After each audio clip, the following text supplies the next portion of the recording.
Bonsoir à toutes et à tous et bienvenue au conseil de quartier Georges Brassens pour une nouvelle réunion publique. Nous sommes ravis de vous voir toutes et tous présents et je salue ce soir les conseillères et conseillers de quartier présents en nombre autour de la table, tellement en nombre qu'on a dû faire quelques ajustements techniques, c'est bon signe. Pour vous dire quelques petites actualités avant de démarrer notre ordre du jour, nous avons donc quelques dates à vous communiquer. Tout d'abord, le 14 et 15 juin, il y aura le Salon du livre de cuisine organisé par l'Association du Parc Georges Brassens. Le 25 juin, vous aurez le banquet... Non, c'est le 15, pardon. Je confonds les deux casquettes. Le 25 juin, vous aurez le banquet de l'association Le Village. Et vous aurez également, à partir les premiers et troisièmes jeudis du mois de 11h à 20h, à partir du 20 mars, vous avez donc désormais les collections vintage le jeudi à la Halle aux Cheveux René Froment. Et vous dire également qu'il y aura tout juillet-août Lire à Brassens pour une nouvelle édition dans notre parc Brassens. Voilà pour les quelques dates que je voulais vous communiquer. Et puis peut-être la plus importante, celle du samedi... On t'entend pas très bien. On m'entend pas très bien, me dit-on. C'est moi ? Est-ce que c'est mieux comme ça ?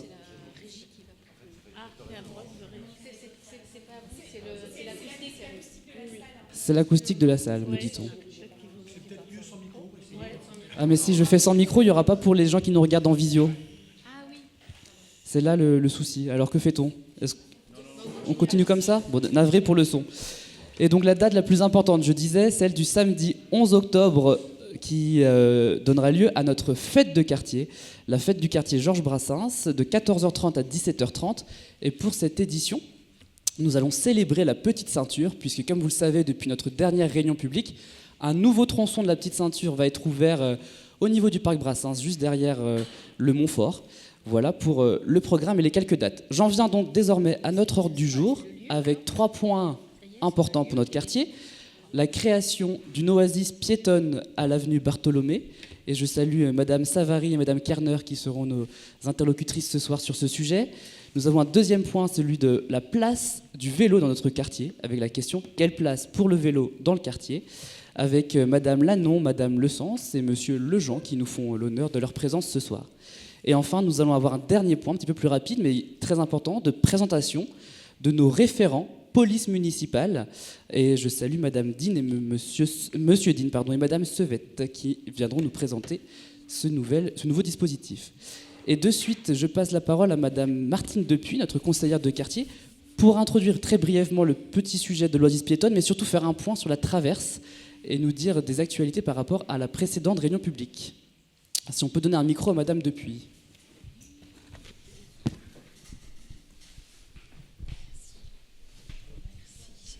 C'est vrai que vous êtes quand même nombreux cette fois-ci à côté de du mois dernier et que j'ai observé dans le quartier, spécialement dans ma rue Olivier de Serres, beaucoup de difficultés parce que depuis 2 ans, la navette ne passait qu'aléatoirement.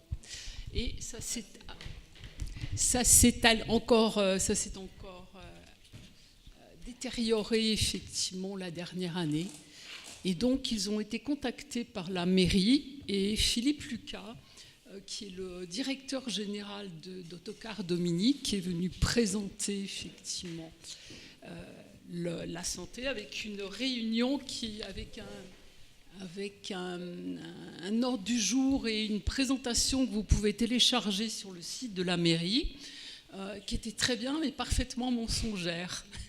Tout simplement parce que ça faisait quand même assez longtemps qu'il n'y avait plus d'horaire sur la traverse et qu'ils étaient en retard. Donc ils ont promis de réhabiliter, de tout remettre en route pour le 30 mars, qui a été fait début avril.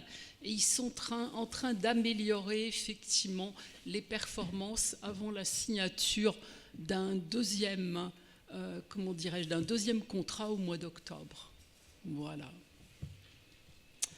Il va sans dire que la navette est un outil très pratique, mais que finalement, découragement faisant autour des 2 dernières années, elle est de moins en moins fréquentée.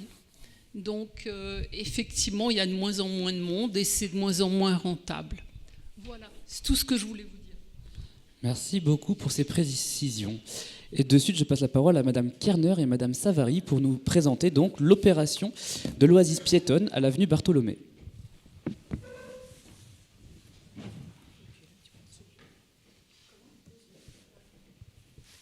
Bonsoir à tous. Je suis Fabienne Kerner, donc je travaille à la direction d'urbanisme de la ville de Paris. Je suis chef de projet en charge du plan guide sur le quartier Bartholomé-Brancion. Donc c'est un projet qu'on élabore sur le quartier avec une équipe d'architectes et d'urbanistes donc qui n'est pas présente ce soir. Et donc, avec Mathilde, on va vous présenter un aménagement qui va être réalisé d'une manière temporaire cet été, à partir du 18 juin, sur la partie centrale de l'avenue Bartholomé-Brancion. Bartholomé tout court. Ce projet, ça va permettre justement de tester une des orientations du plan guide sur lequel on travaille. Donc, on va peut-être avancer. Voilà. C'est pas évident. Pour celles et ceux qui verraient mal, je précise que, comme d'habitude, toutes les présentations seront disponibles sur le site de la mairie, à la page du conseil de quartier Georges Brassens.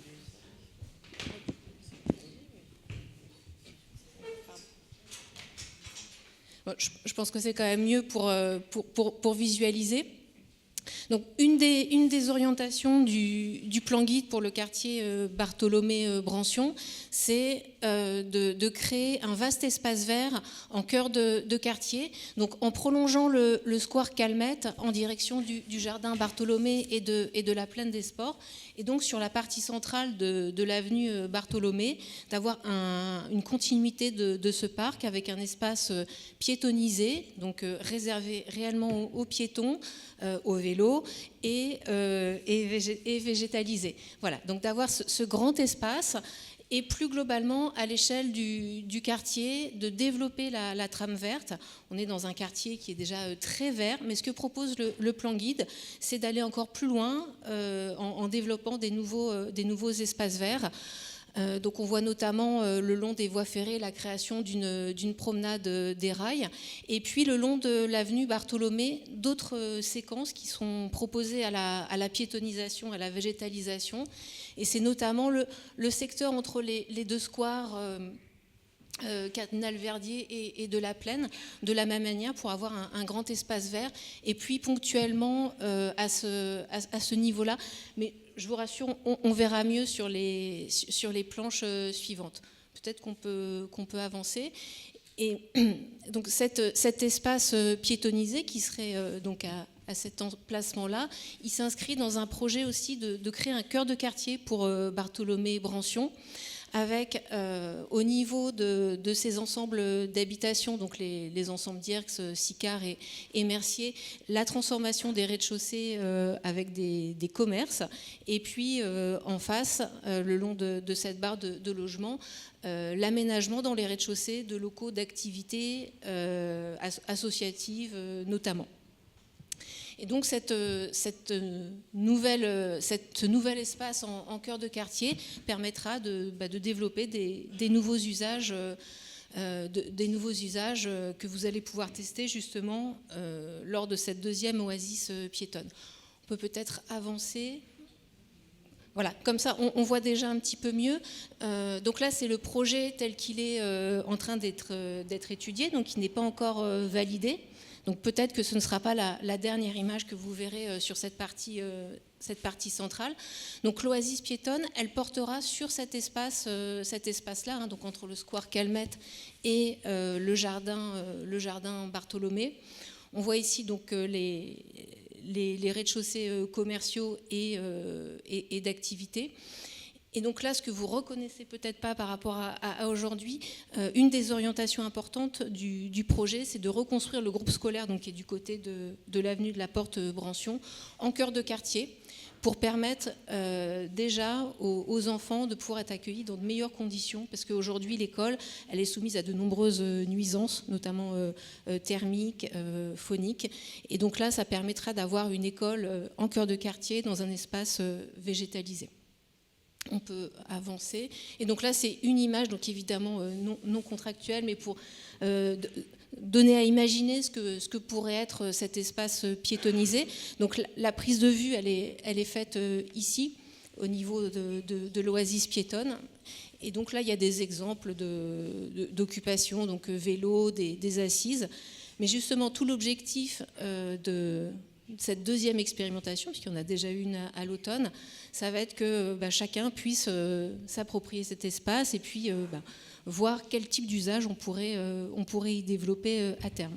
Voilà, c'est des approches d'urbanisme qu'on appelle transitoires ou temporaires qui nous permettent après, en fonction des retours terrain, de ce que vous avez pu faire comment vous avez pu utiliser cet espace, on peut inclure après ces usages dans la programmation définitive de l'espace. Voilà. Je passe la parole à Mathilde qui va revenir sur la concertation et puis la première édition de cette oasis piétonne. Bonsoir à tous.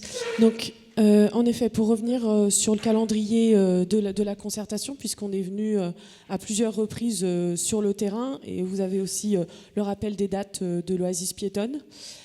Pour information, on devrait normalement finaliser... Enfin, on est en train d'organiser une réunion publique de restitution de la concertation qui devrait prendre place à la fin du mois de juin, début juillet, justement sur l'oasis piétonne. L'oasis piétonne qui avait déjà été le lieu des équipes de réflexion et des temps de travail sur le projet qui, de fait, finalement, incarnait totalement les orientations portées par l'étude avec cette volonté de faire quartier. Fabienne, je vais avoir besoin que tu passes les slides. Merci. Je vous fais un petit bilan de l'oasis piétonne. Pour rappel, l'oasis piétonne avait aussi accueilli la Ludomove pendant 2 semaines de congé d'octobre. Et le bilan de la Ludomove était très positif. Il y avait eu une belle appropriation des lieux avec une fréquentation assez importante d'enfants divers et variés et de familles du quartier. Donc ça s'était plutôt bien passé. Les avis étaient assez partagés sur l'oasis piétonne 2024. Pour rappel de nouveau, l'oasis piétonne 2024 maintenait le passage de la traverse dont on discutait à l'instant. Et ce passage de la traverse était utilisé par de nombreux autres véhicules qui n'étaient pas la traverse. Et ça a pu créer c'était finalement assez dangereux en termes routiers. Il y avait parfois donc des voitures qui arrivaient de part et d'autre. Donc finalement, désormais, on fait le choix de complètement dévoyer la traverse, mais on le verra juste après. Donc les propositions, puisque comme l'indiquait Fabienne, l'idée c'est qu'en faisant des tests et en faisant des expérimentations, on puisse en quelque sorte apprendre de nos erreurs et aussi faire avec tout votre ressenti et votre vécu de l'expérimentation. Donc on avait fait un peu un bilan lors des différents temps dans le quartier pour vous poser des questions et aussi via le questionnaire en ligne pour de nouveau vous poser des questions sur votre perception de l'oasis piétonne. Et vous nous avez demandé en effet la fermeture complète de la circulation, une meilleure régulation de la vitesse, des aménagements supplémentaires avec de la végétalisation, donc des bitumages et d'autres mobiliers, et aussi un point important sur la gestion des déchets et la présence de rats, mais qui est finalement souvent plus en lien avec le square Calmette en lui-même. Donc face à ces différents points de bilan, ce que je vous indiquais, c'est que finalement, on ferme complètement la circulation sur le barreau devant le square Calmette. Ne sont désormais plus qu'autorisés les vélos et les piétons. Et de fait, vous aurez de part et d'autre des GBA, ce que sont en quelque sorte des glissières un peu de bandes d'arrêt d'urgence qui vont vraiment bloquer de part et d'autre et empêcher toute circulation. Ainsi, la traverse fera le tour sur le boulevard Lefebvre. Et alors, on est encore je pense qu'on peut peut-être se poser la question, et je vous pose potentiellement la question, de savoir si on maintient ou non cet arrêt ici. Puisqu'en fait, l'arrêt prochain est vraiment juste au bout de l'avenue Bartholomé. Donc c'est une question que je vous pose. Est-ce que ça vous paraît pertinent ou non de supprimer cet arrêt ici ou de maintenir simplement celui-ci? Puisque finalement, là je pense qu'il y a à peu près il y a 200 mètres ou à peine.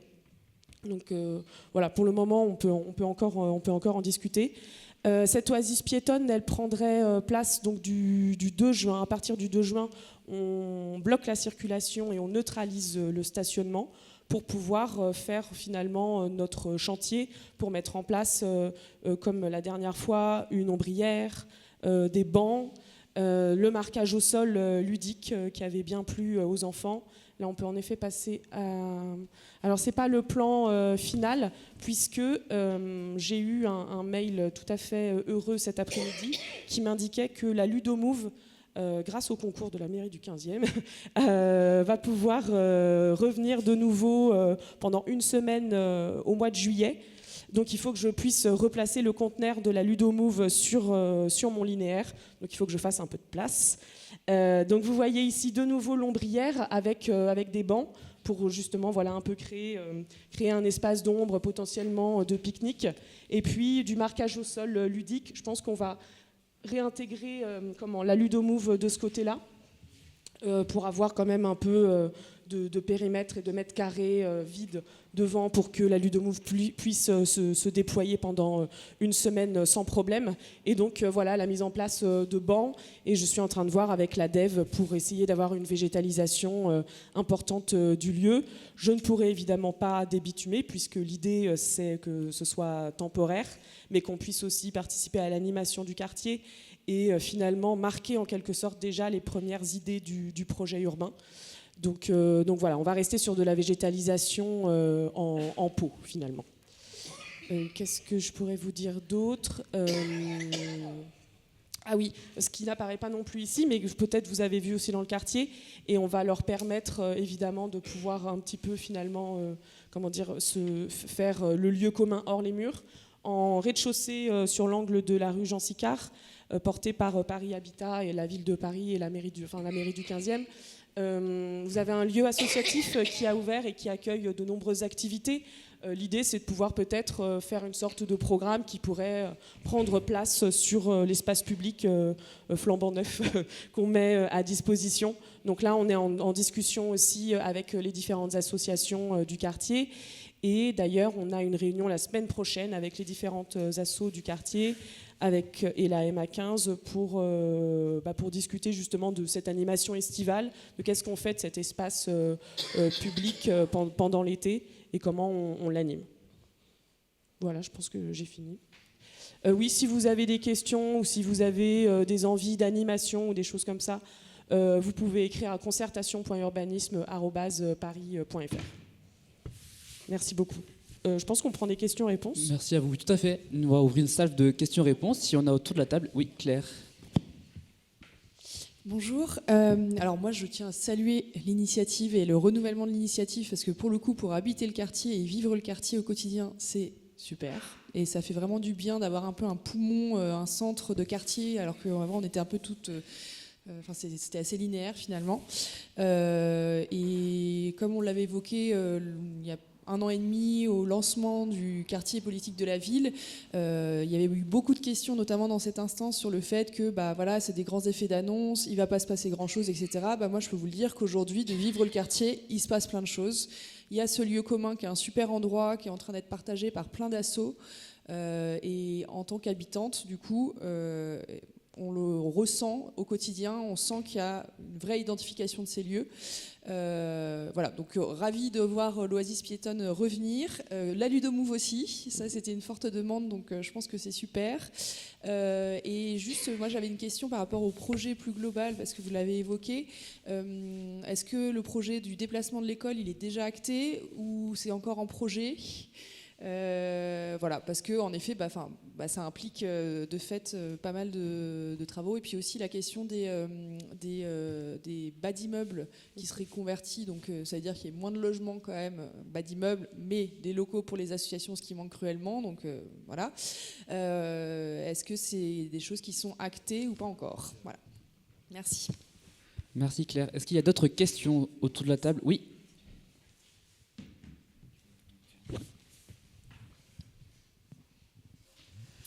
Oui, bonjour. Plusieurs questions. La première, c'est sur les dates. On a entendu une pléthore de dates. On ne comprend absolument rien à ce qu'il en est.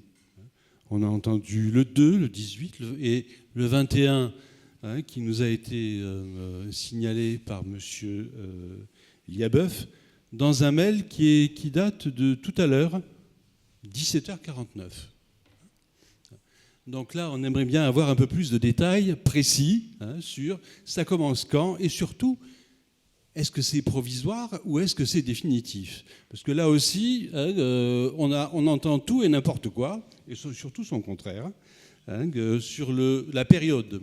Là, c'est quand même important de savoir ce qu'il en est un peu plus précisément sur ce projet qui semble intéressant, certes, mais qui, avec aussi peu de précision, pose quand même quelques difficultés.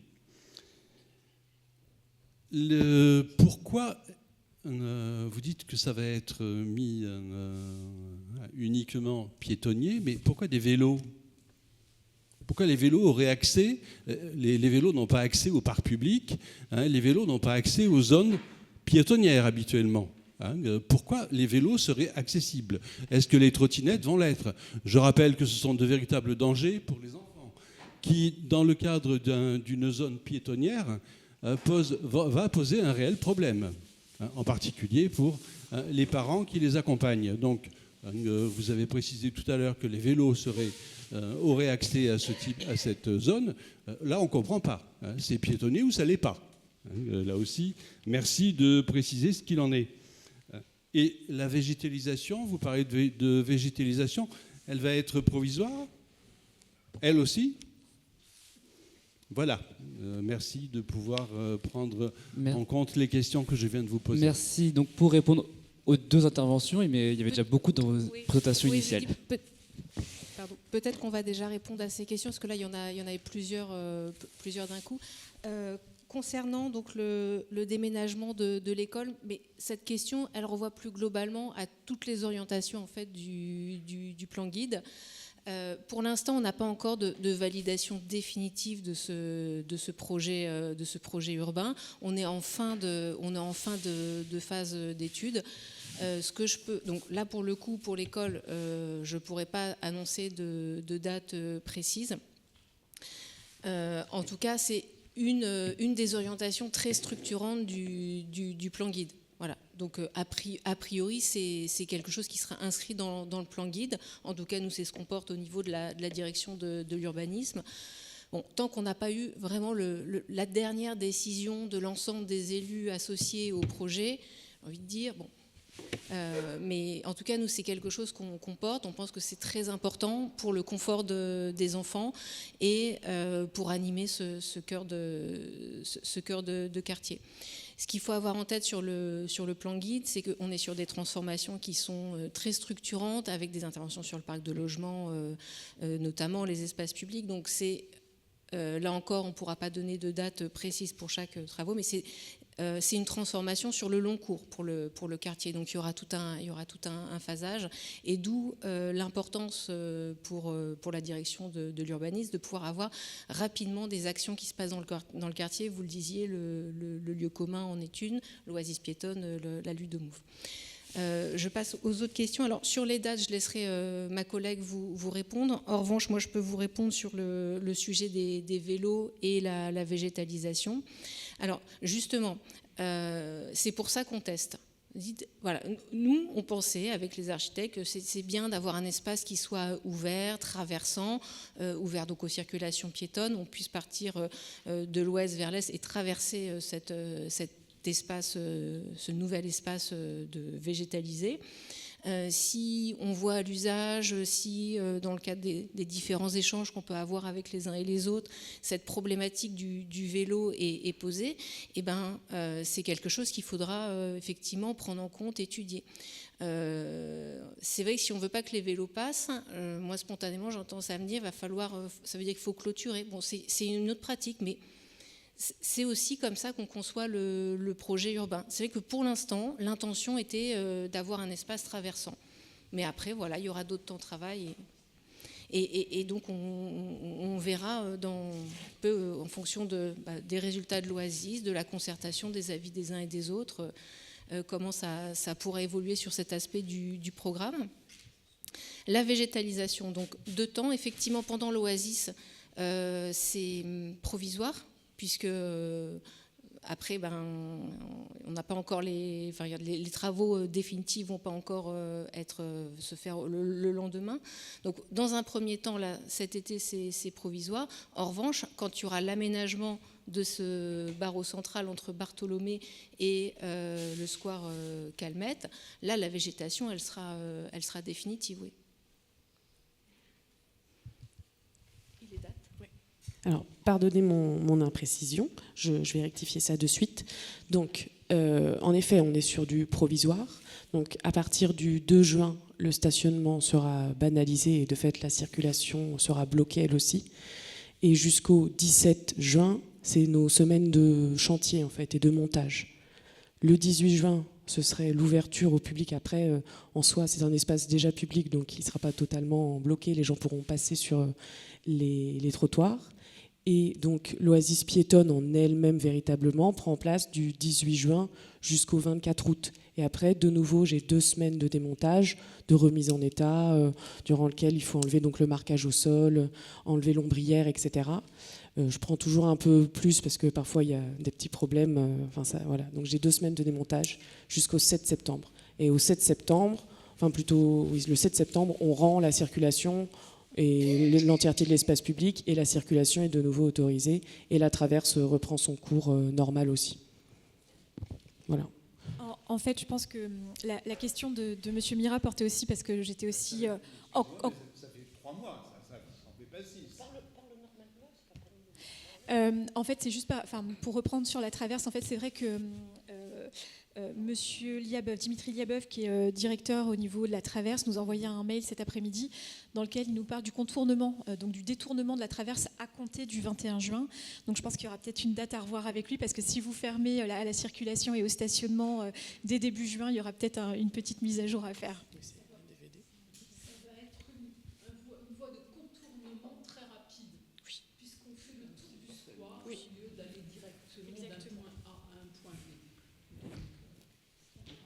Merci. Oui.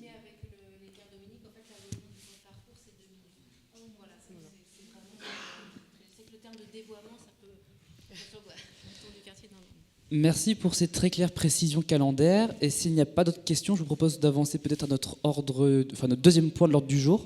Oui, monsieur, allez-y. Est-ce qu'on peut apporter un micro à monsieur, s'il vous plaît, au deuxième rang? Oui. Bonsoir. Dans votre étude, vous parlez de plusieurs centaines de personnes interrogées ou sollicitées. J'ai cru voir de loin. Et le résultat, c'est 44 réponses. Dont 9 neutres. Est-ce que vous considérez que c'est une consultation concluante pour le quartier? Ça, c'est le premier point. Le deuxième point, c'est que vous parliez d'un lieu commun où il y a plein d'associations. Où est-ce qu'on peut consulter la liste des activités? Vous pouvez me dire? J'ai l'impression que c'est un lieu confidentiel. Ce n'est pas sur le site de la mairie, c'est nulle part. Je voudrais savoir, ce lieu commun, comment il est connu des habitants? Merci pour ces questions. Claire Truffdy, qui est une association avec le village qui occupe le lieu commun, va vous répondre déjà. Simplement sur le lieu commun, et je ne suis pas la mieux placée pour le dire, mais parce que j'y contribue avec l'association. En fait, il y a une programmation qui va paraître, qui est en train d'être travaillée par l'équipe de développement local et Action et Transition, qui sont du coup à l'œuvre. Ouais, mais c'est pas encore. Ça va sortir dans les jours qui viennent, et d'ici la réunion à laquelle, à mon avis, vous participez aussi mercredi sur la programmation de l'été. Et on parle d'un lieu qui est ouvert il y a 3 semaines, donc laissons peut-être les choses se caler pour le lieu commun. Mais oui, mais c'est une question intéressante, mais les réponses le sont aussi. Et pour vous répondre... Oui, alors en fait, ce que vous voyez ici, c'est les 44 réponses qui ont eu lieu donc, sur le questionnaire numérique, qui avait donc lieu sur Décider.Paris.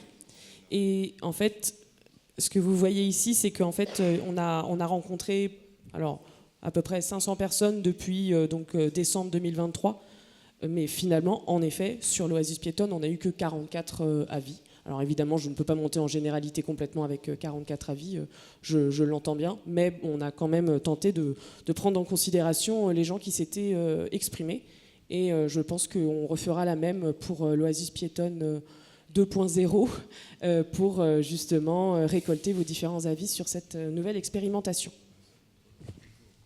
Oui, une dernière intervention, après on passera à l'ordre du jour 2. J'avais Pour juste danser. une question concernant est-ce que vous avez fait une estimation de la fréquentation de l'oasis piétonne, toujours en lien par rapport en fait à la question des vélos.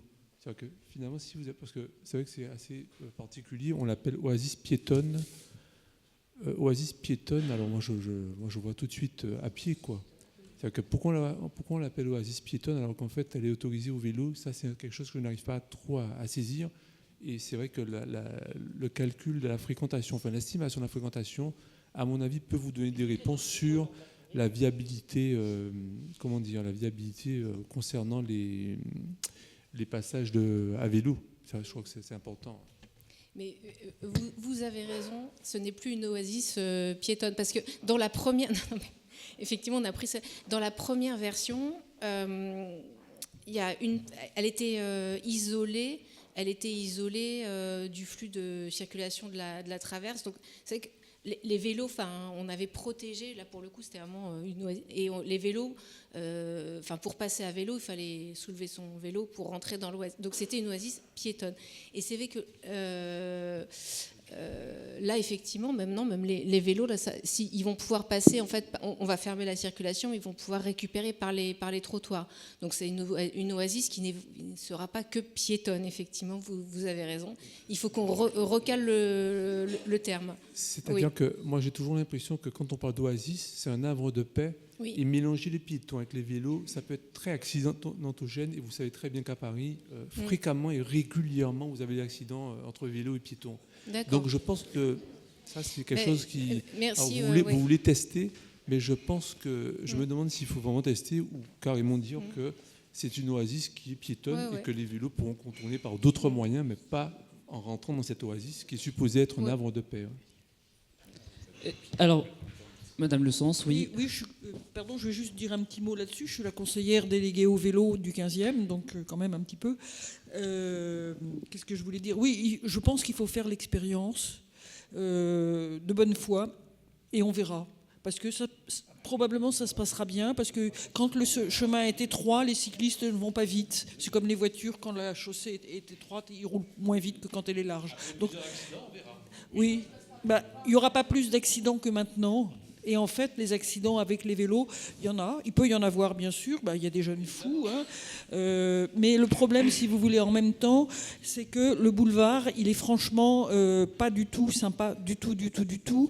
Et de prendre un raccourci...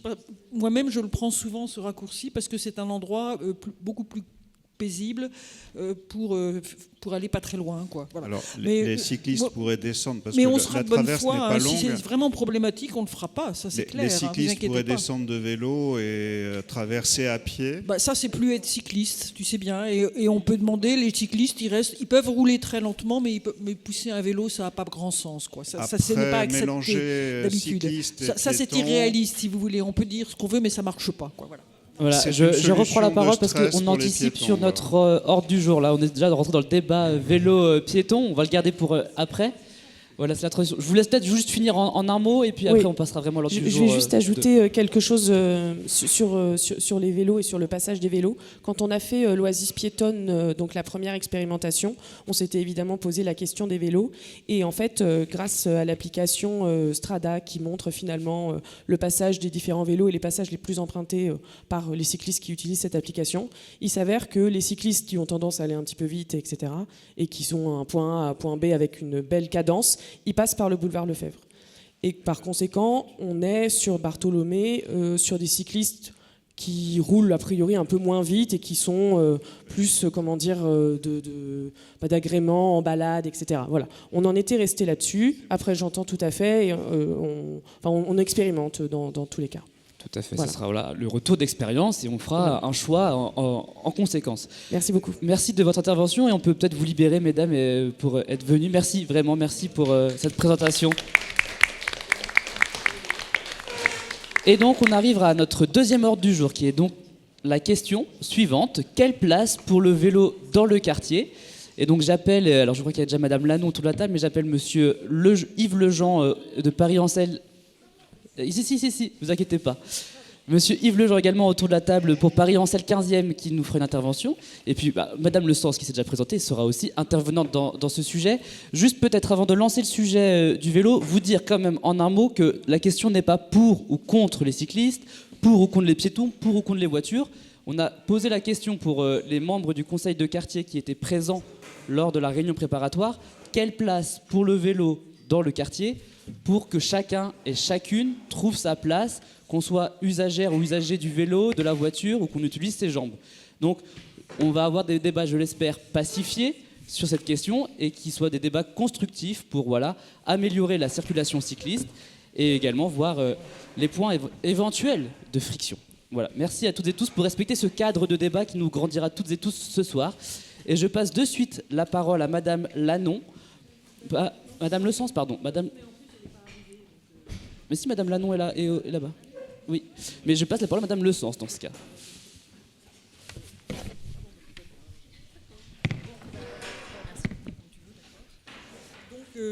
Écoutez, alors bonsoir. Donc je suis la déléguée au vélo, je l'ai dit tout à l'heure. Alors en regardant ce que j'allais pouvoir vous raconter, en fouillant dans les dossiers, etc., je me suis dit, oh là là, les malheureux, en fait, vous n'avez pas eu de chance. Du point de vue du vélo, vous n'avez vraiment pas eu de chance, puisque dans le plan vélo, déjà, nous, à la mairie, on avait demandé à ce que la rue Castagnari soit réaménagée et transformée, enfin, qu'on se passe de la peinture et qu'on fasse des choses un peu sérieuses, justement. Et ça nous avait été refusé par l'hôtel de ville, carrément, je cite, car ne relève pas du maillage inter-arrondissement. Bon, on a pouffé de rire, mais ça ne résout pas le problème. Bon, donc d'accord. Ah oui, c'est mieux. D'accord. Alors ensuite de quoi oui, et dans le plan vélo, la rue Brancion est indiquée comme déjà faite, alors que c'est de la peinture et que ça vaut rien. Et le boulevard Pasteur comme en projet, alors que c'était déjà fait. Bon voilà, donc le plan vélo, ça a loupé un peu. Ensuite de quoi, il y a eu, juste dans la foulée, très peu de temps après, 1 an après, quelque chose comme ça, le programme « Embellir votre quartier ». Là, il fallait, comme je vous le rappelle, chaque quartier successif, donc il fallait les uns après les autres, tous les grands chantiers de réseau, de défoncer les trottoirs, etc., ou même construire des trucs et tout, devaient être faits en même temps pour que vous soyez débarrassés complètement après et qu'on puisse aussi faire ce qu'on voulait pour le vélo. Enfin voilà. Bon. Malheureusement, on vient juste de terminer le premier quartier et vous étiez le deuxième, donc c'est fichu. Voilà. Et en plus, le programme a été abandonné depuis. Donc, ça n'a été utile qu'à un seul quartier de l'arrondissement, du 15e arrondissement. Pareil dans les autres arrondissements. Dans les grands arrondissements, c'est finalement... ça n'a pas servi à grand-chose, quoi. Voilà. Donc voilà, et il avait été présenté pour mémoire le 29 mars 2022 à ce conseil de quartier et lancé en janvier 2022. Alors, par contre, ce qui peut être intéressant, c'est d'en montrer le diagnostic. Oui, pardon, merci. Le diagnostic, alors, vous l'avez le plan ? Oui, d'accord. Le diagnostic, c'était que, effectivement, l'avenue de la Porte de Brancion et la rue de Brancion Sud avaient une circulation automobile forte, ça on est bien d'accord, et une circulation vélo forte, ça indique donc qu'il pourrait y avoir des besoins. Mais bon. Ça, c'était le diagnostic. Pour la rue de Danzig, qui est aussi le grand axe, évidemment, circulation vélo forte entre le boulevard et la rue des Morillons, et rien après. Moi, il faut aussi que je me suive là-dessus, parce que sinon, je ne sais plus où j'en suis. Voilà, mais c'est comme ça. La rue de Danzig, oui, et plus rien après la rue des Morillons, alors qu'en réalité, il faut évidemment traiter jusqu'en bas. Il faut aller bien plus loin. Bon, mais en tout cas, c'était le diagnostic. Et les propositions, c'était apaiser toute la zone sud. Ça, c'est le projet qu'on vient d'évoquer avec les deux dames qui viennent de partir, décidément. Apaiser la rue et favoriser les cyclistes, on est bien d'accord avec les propositions. Et traiter la rue Brancion, mais seulement le long du parc Georges Brassens, évidemment. Ce qui, évidemment, serait déjà pas mal. C'est évident, parce que c'est pardonnez-moi le mot, c'est un foutoir invraisemblable, et que pourtant c'est autorisé d'aller en contresens, hein, c'est le mot pas technique, mais c'est en contresens à vélo. Il y a des espèces de petits logos qui traînent et tout ça, mais évidemment, aucun automobiliste n'a jamais respecté ces trucs-là, et on passe très mal, quoi. C'est vraiment pas du tout bien fait. Et puis, il voulait faire... et la rue Labrouste aussi, en même temps, dans la foulée, si on veut, c'est un peu à droite. Et puis, pour la rue Castagnari, qui est également du quartier, il proposait d'élargir les trottoirs seulement. Ça se discute. Mais c'était le projet d'embellir votre quartier dans l'étude. Maintenant, de toute façon, comme on n'a pas fait, ça ne change rien à l'affaire. Hein. On ne le fera pas, et donc c'est fichu. Voilà, bon. Alors ensuite, on a vu au conseil de quartier, votre conseil de quartier en mars 22, le plan des circulations piétonnes, cyclistes, pardon. Ça doit être avant. Alors, c'est un plan. Oui, c'est celui-ci. Là, et vous pouvez constater que la circulation cycliste, elle est importante à peu près sur tous les grands axes du quartier, ce qui surprendra personne. C'est ce qu'on constate empiriquement également. Hein. Et la circulation, cycliste, il y en a un peu partout, effectivement.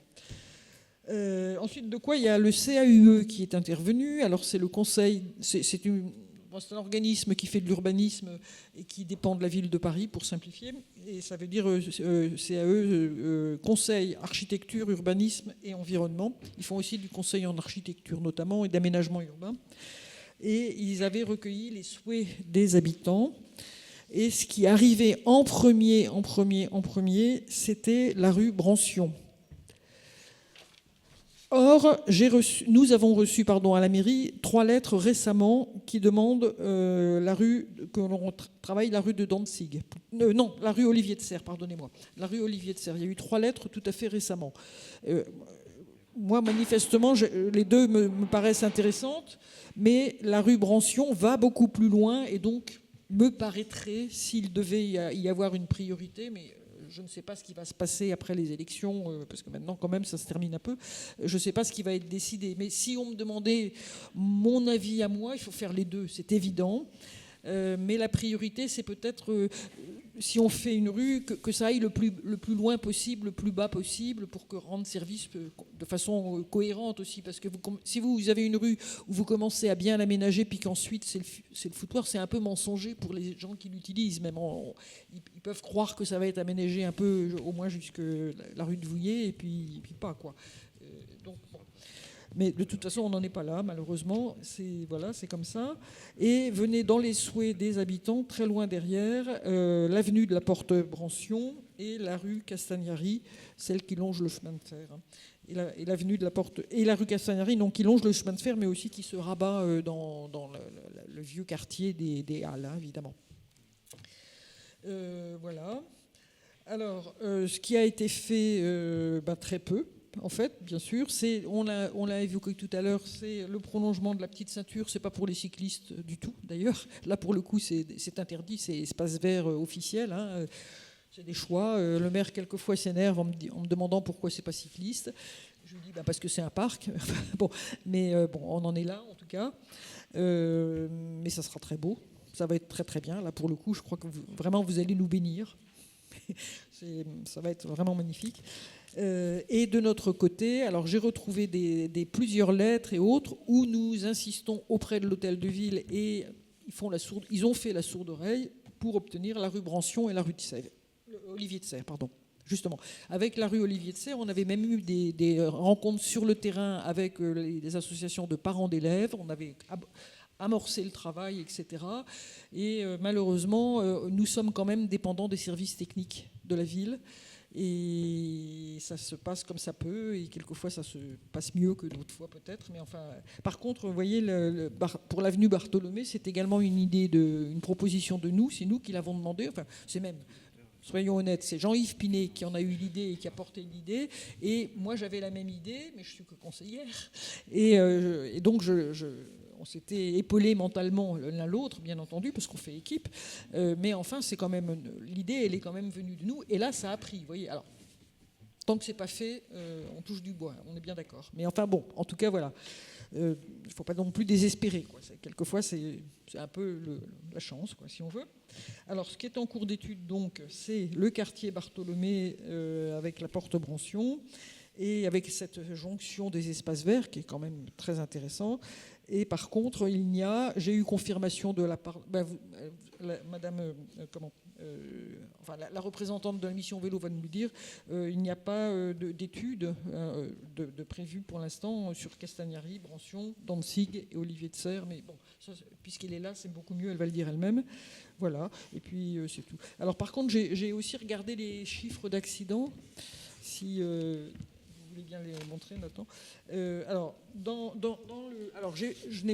on n'a pas les chiffres sur le quartier, on a les chiffres sur l'arrondissement. Donc je vous donne les chiffres de l'arrondissement qui sont disponibles. De 2021 à 2023, il y a toujours beaucoup de retard dans les chiffres parce qu'il faut qu'ils les compilent, qu'ils fassent les tableaux, etc. C'est comme les statistiques des recensements, on les a assez tard après le recensement. Là, c'est un peu le même topo. Donc, entre 21 et 23, on a eu 457 personnes impliquées dans un accident, quel que soit le mode de déplacement, aussi bien à pied, y compris à pied naturellement, dont 211 ont été accidentés, mais finalement ils se sont relevés, et puis peut-être qu'ils ont eu un bleu ou quoi, mais en tout cas il n'y a pas de conséquences graves, disons. Il y en a évidemment, mais pas graves. Il y a eu un tué, évidemment, ça on le sait, bon, il pourrait y en avoir beaucoup plus, à vrai dire, à cet endroit, mais enfin, il y en a un, en tout cas, et c'est dramatique. 16 hospitalisés et 229 blessés légers. Les blessés légers, c'est les gens qui se sont fait un hématome magnifique et qu'on le soigne, ou qui ont eu la jambe cassée, même au pire. Enfin, c'est ça, un blessé léger, c'est qu'il ne nécessite pas d'hospitalisation, en tout cas. Donc, c'est des choses qui se réparent. C'est pas chouette d'être accidenté, bien entendu, mais ça se répare. Bon. Alors, maintenant, les accidents piétons contre motorisés. Ça, c'est intéressant. Les motorisés, c'est automobile, taxi, naturellement, c'est motocyclette, il n'y en a pas beaucoup, mais bon, et les autobus. Ça n'est pas les vélos électriques, par contre. Ça c'est compté dans les vélos. Donc, les accidents piétons motorisés, il y en a eu 214, ce qui est beaucoup, toujours dans cette période. C'est beaucoup, dont, cependant, 15 graves et sans décès. Piétons motorisés, je dis bien.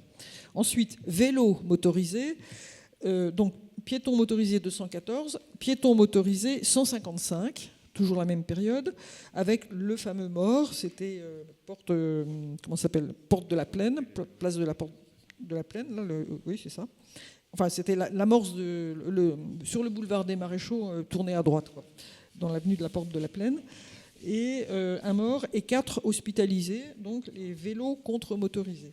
Et ensuite de quoi alors moteur contre moteur, c'est-à-dire voiture contre camion, c'est souvent ça, ou voiture contre voiture, etc., ou moto, ils prennent plein pot en général, c'est 88, mais c'est pour mémoire.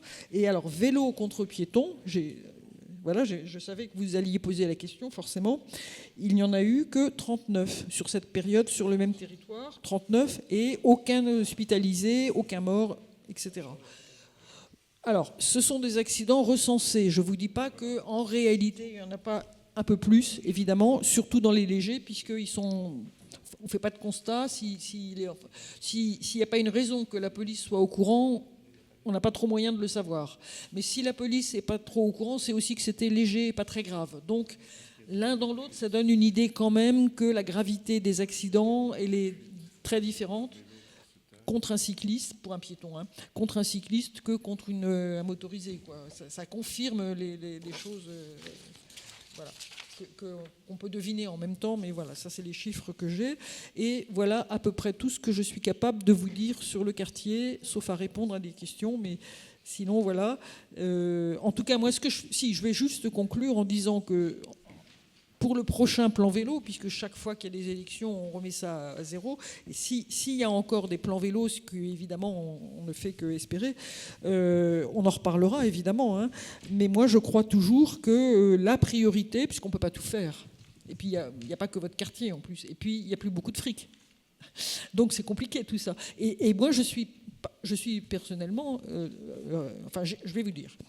Moi, j'ai honte qu'on ait fait la rue Brancion et la rue de Danzig comme on les a fait. Avec de la peinture, c'est se fiche du monde, à mon avis. Je le dis franchement. Moi, la peinture, c'est les espèces de petites peintures qu'ils mettent par terre sur la rue, qui sont des petits logos vélo, quoi, et puis un peu de pointillés. Ça, c'est insuffisant. Ça peut marcher. C'est pas un absolu dans toutes les rues, je dirais pas ça pour d'autres rues. Mais dans des rues importantes comme ça, où c'est des sorties de Paris, où les automobilistes ont envie de sortir, ils essayent de passer vite, etc. Et c'est souvent encombré.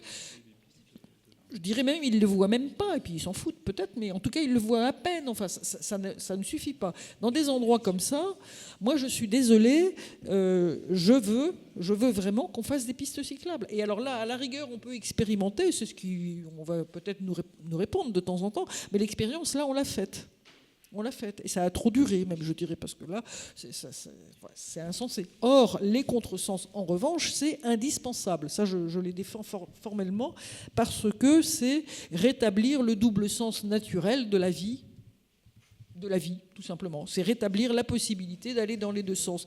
Et le cycliste qui sort de chez lui ou de la boulangerie, etc., pour lui, quelle que soit la raison finalement, ou du théâtre, c'est très commode de ne pas faire des grands détours avec à la force des mollets, se retrouver sur les boulevards et être obligé d'aller très loin, alors qu'il est au bout de la rue, par exemple. Ça n'a pas de sens. Donc vraiment, ça n'est absolument pas dangereux, par contre. Je veux bien répondre là-dessus, si vous voulez, mais peut-être... Comme on a plusieurs intervenants Voilà, c'est ce qui me semblait, madame. De toute façon, après, il y aura les questions pour compléter éventuellement. Je passe peut-être la parole à madame Lannon pour éventuellement compléter des points. Ou voilà, si on peut éviter les redites, en tout cas, je ne sais pas ce qui a été prévu d'être dit. Bonsoir tout le monde. Justine Lannon, mission vélo au sein du service de la DVD, direction voirie déplacement de la ville de Paris. Peu de redites, je vais être assez brève.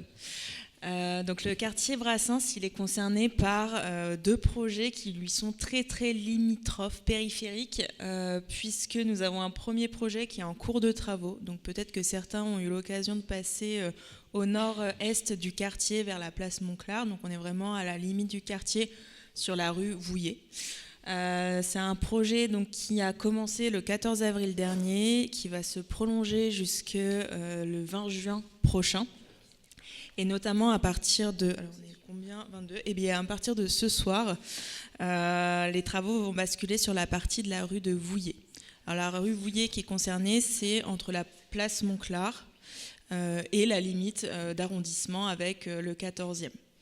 Ce qui est prévu dans le cadre de ce projet, c'est la réalisation de pistes cyclables, notamment donc sur la rue Saint-Amand, qui ne concerne pas directement votre quartier, mais également sur la rue Vouillet dans un sens. Et dans l'autre sens, on reprend le couloir bus qui est déjà existant, mais qui a besoin d'un sacré coup de neuf, donc on reprend la peinture pour le moment.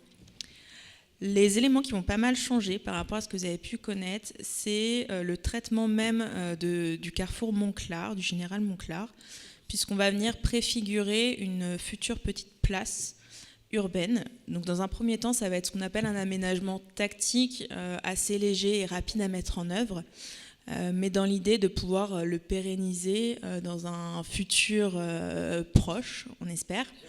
En venant, alors je ne sais pas si vous avez à peu près en tête la configuration de la place aujourd'hui, mais on a une voie de tourne à gauche, tourne bride, qui sera fermée demain pour pouvoir agrandir le trottoir et faire une vraie placette au niveau du général Montclar.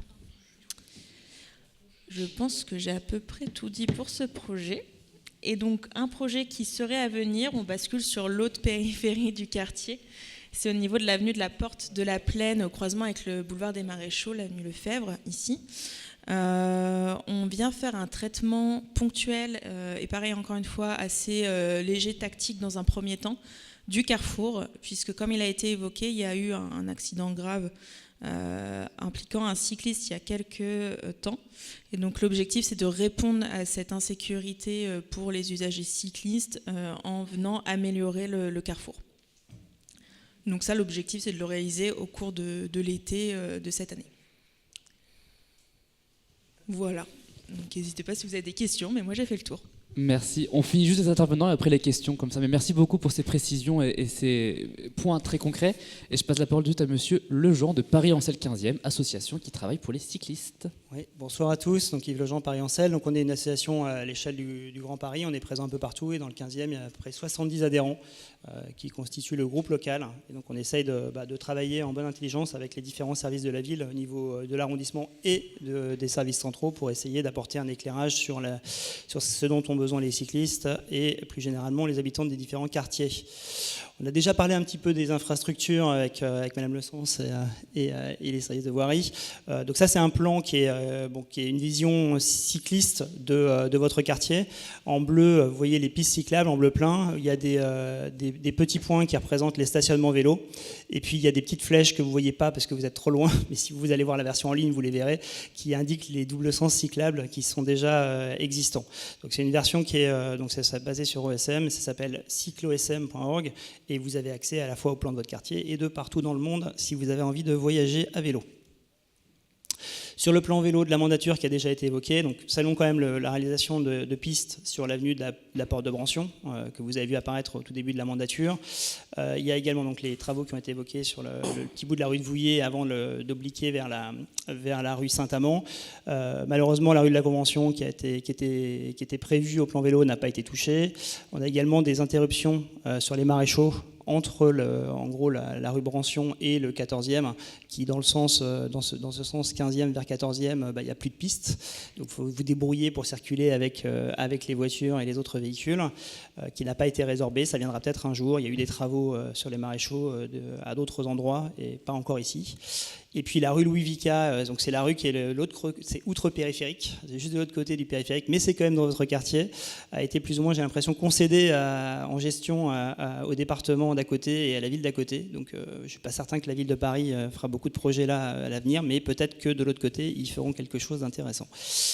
Voilà en gros pour là où on en était sur le plan de la mandature. Je vous ai mis sur la carte en rouge les doubles sens cyclables qui manquent à l'appel. Qui n'ont pas de raison de ne pas exister, mais qui n'existent pas encore.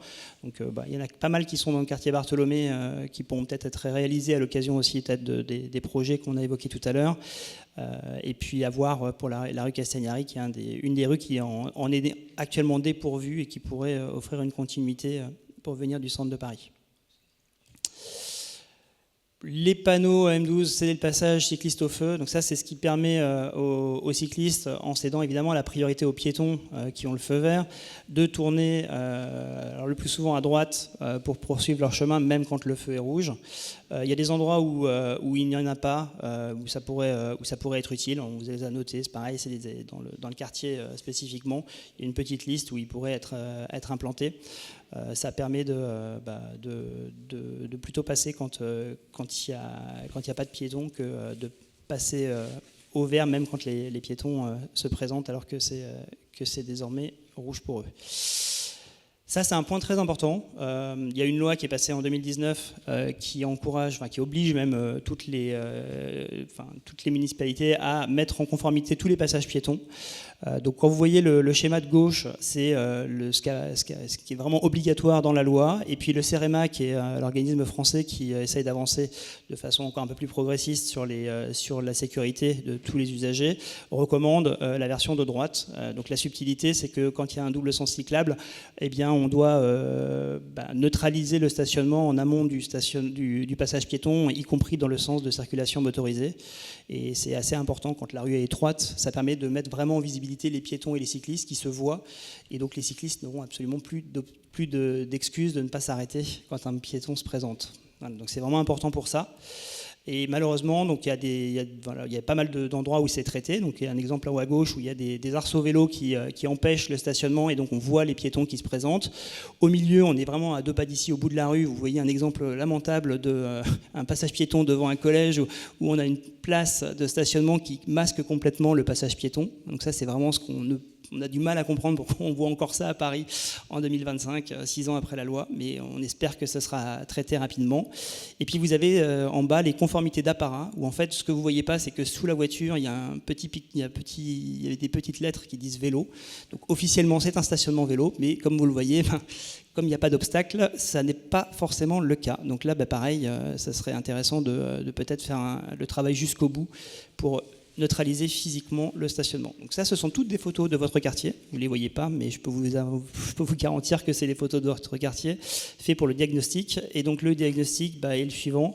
Il y a pas mal de passages piétons conformes, mais on a 90 non-conformités, enfin 74 non-conformités, 58 vraiment au sens obligatoire et 16 qui ne suivent pas en plus les recommandations du CRMA.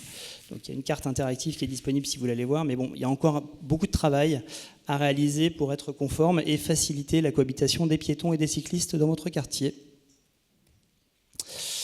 Sur l'évolution des accidents, Madame Le Sens a présenté les chiffres. C'est une vision un petit peu, juste pour mettre en regard. Donc à gauche, les accidents entre les véhicules motorisés et les piétons. À droite, avec les cyclistes, avec la même échelle. Et l'autre point qui est intéressant, c'est qu'on parle beaucoup du boom du vélo ces dernières années. La bonne nouvelle, c'est que malgré le boom du vélo, on constate plutôt une stagnation, voire une baisse des accidents recensés entre les cyclistes et les piétons. Donc c'est quelque part les travaux qui sont faits avec les pistes, là où ils existent, et les travaux qu'on a évoqués sur le dégagement des passages piétons portent leurs fruits, avec quand même une maîtrise des accidents, même si j'en suis bien conscient. Les cyclistes peuvent encore mieux faire pour ce qui est du respect des piétons. Voilà, bon, ça c'est une autre vision. Juste un petit point sur l'écosystème vélo. Bon, je ne vais pas vous faire la liste des magasins, vous les connaissez peut-être. Juste pour vous signaler un atelier d'autoréparation, Cyclocube, qui a lieu tous les samedis après-midi de 14h à 17h. C'est juste sur le boulevard Lefebvre, juste avant le pont. Voilà. Donc n'hésitez pas à venir réparer votre vélo. Vous serez guidé. Il y a du matériel pour vous y aider. Et puis des pompes qui ont été installées par la mairie du 15e, donc à l'entrée principale du parc Georges Brassens, et puis derrière les grilles du centre sportif de la Plaine. Sur les stationnements vélo, si on met en conformité tous les passages piétons du quartier, on en aura plus. Et il y a quelques endroits particuliers à traiter, notamment aux abords du parc où les pince-roues qui sont disponibles ne sont pas très utilisées parce qu'on ne peut pas y attacher son vélo en sécurité, donc ce n'est pas très utile.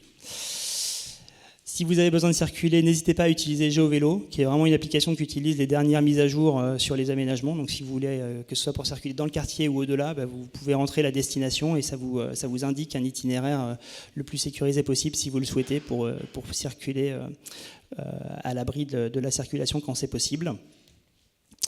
Et puis un dernier point, le baromètre de la FUB. Donc ça, c'est une initiative nationale, mais qui marche aussi à Paris et puis dans les autres villes. Si vous vous déplacez à Avant, à Malakoff, etc., c'est partout en France. Vous pouvez remplir un petit questionnaire. Ça prend 5-10 minutes par ville et ça permet de faire un état des lieux. Et c'est jusqu'au 2 juin, enfin 1er juin au soir. Voilà.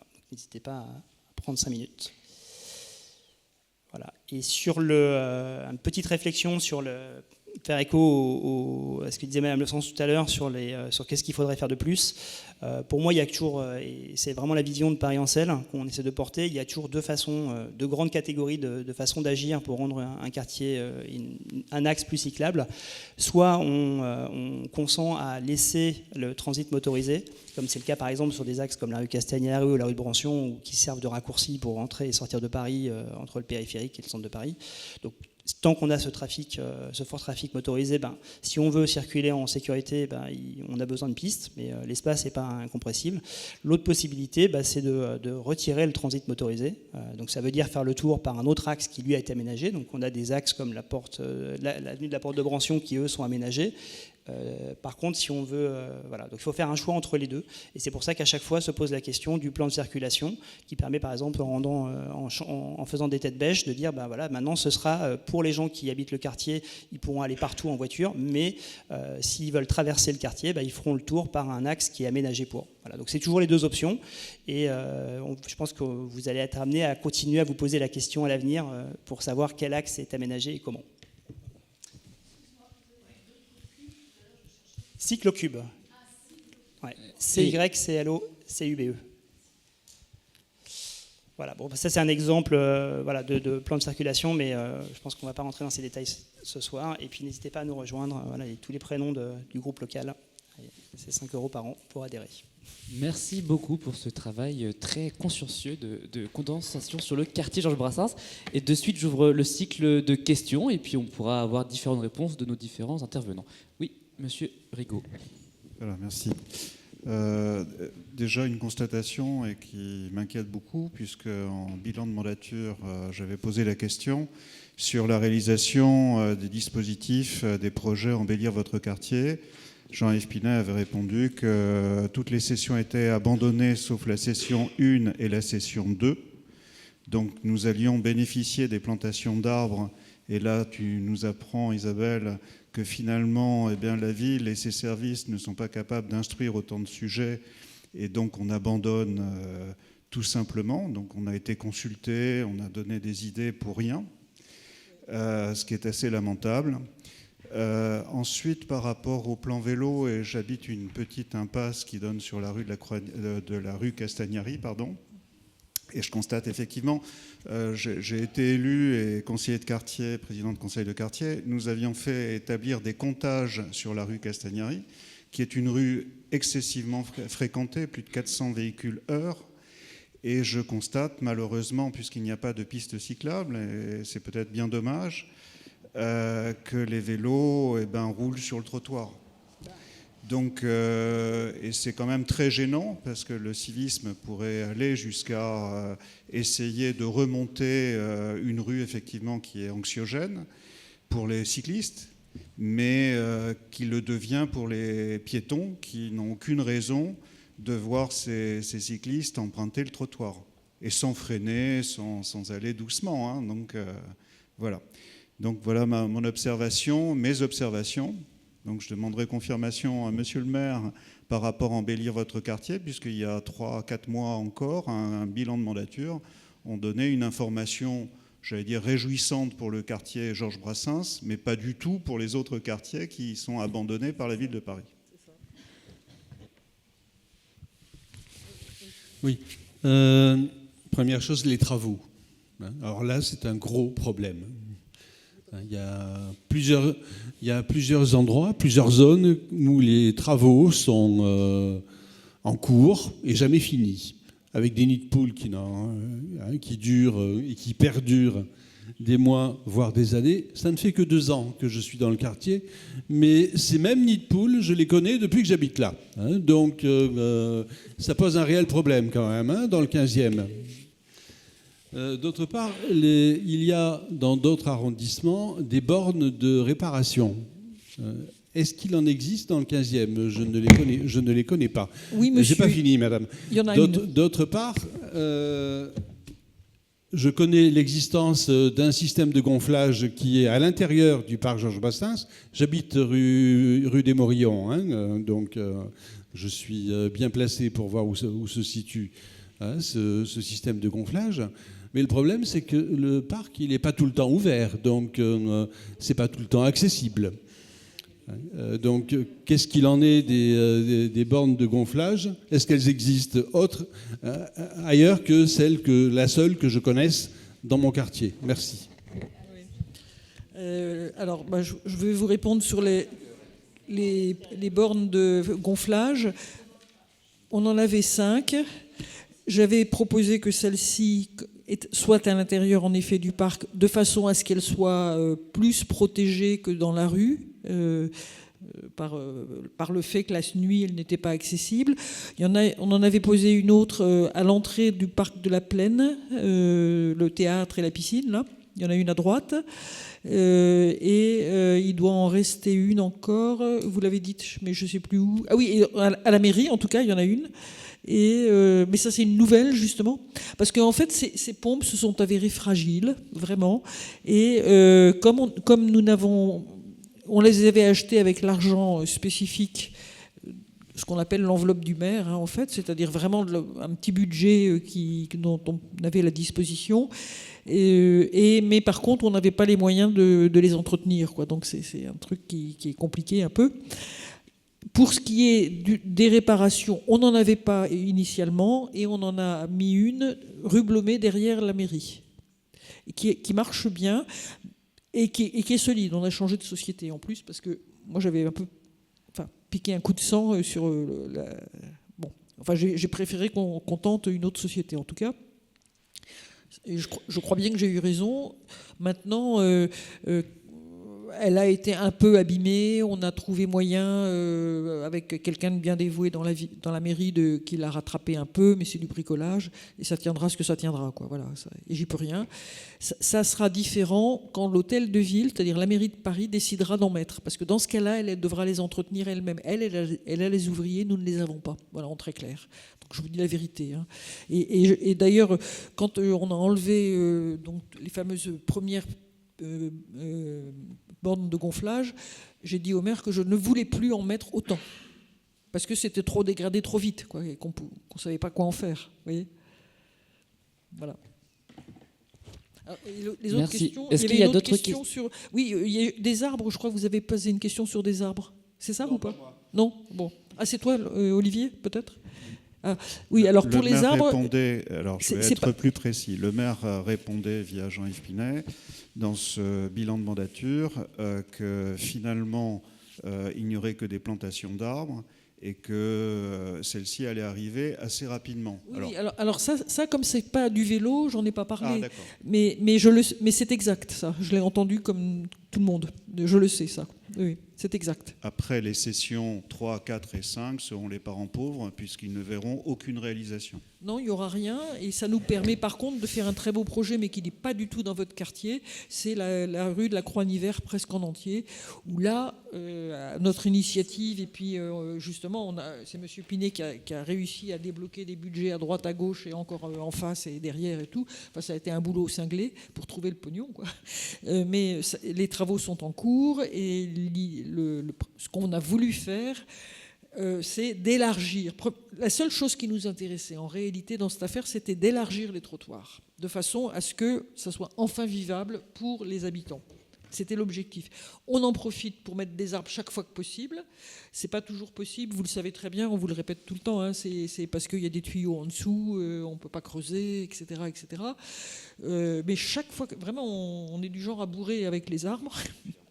Et le résultat des courses, c'est que, d'ailleurs, il y a plus, comme c'est quand même un ancien chemin rural, la rue de la Croix-Niver, donc c'est pas tellement large, c'est inégal, etc.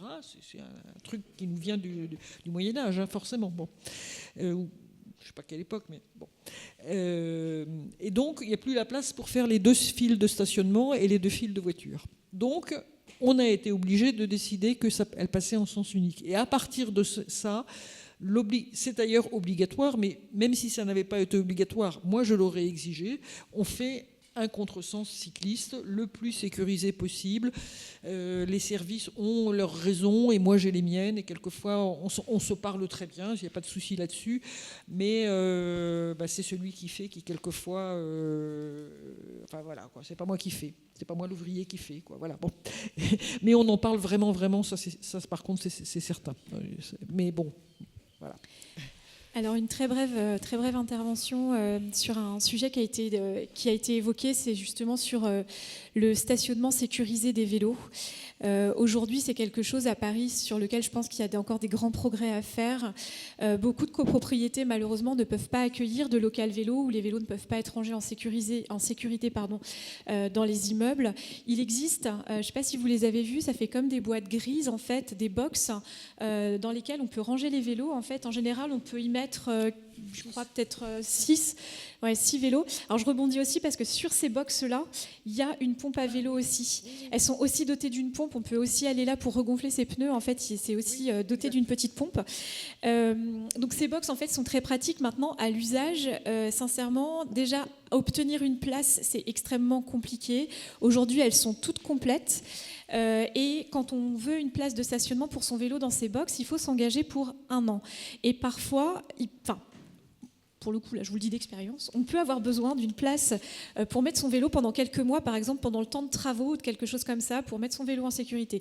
Donc ça, je pense que c'est un des grands axes aussi sur lesquels on peut avancer, c'est-à-dire qu'aujourd'hui, on voit que la ville de Paris fait tout pour inciter le plus de Parisiens possible à prendre le vélo, ce qui est une très bonne chose, hein, on y souscrit, mais il faut aussi en contrepartie que les aménagements aillent avec et que donc on réfléchisse à cette sécurité pour nos vélos.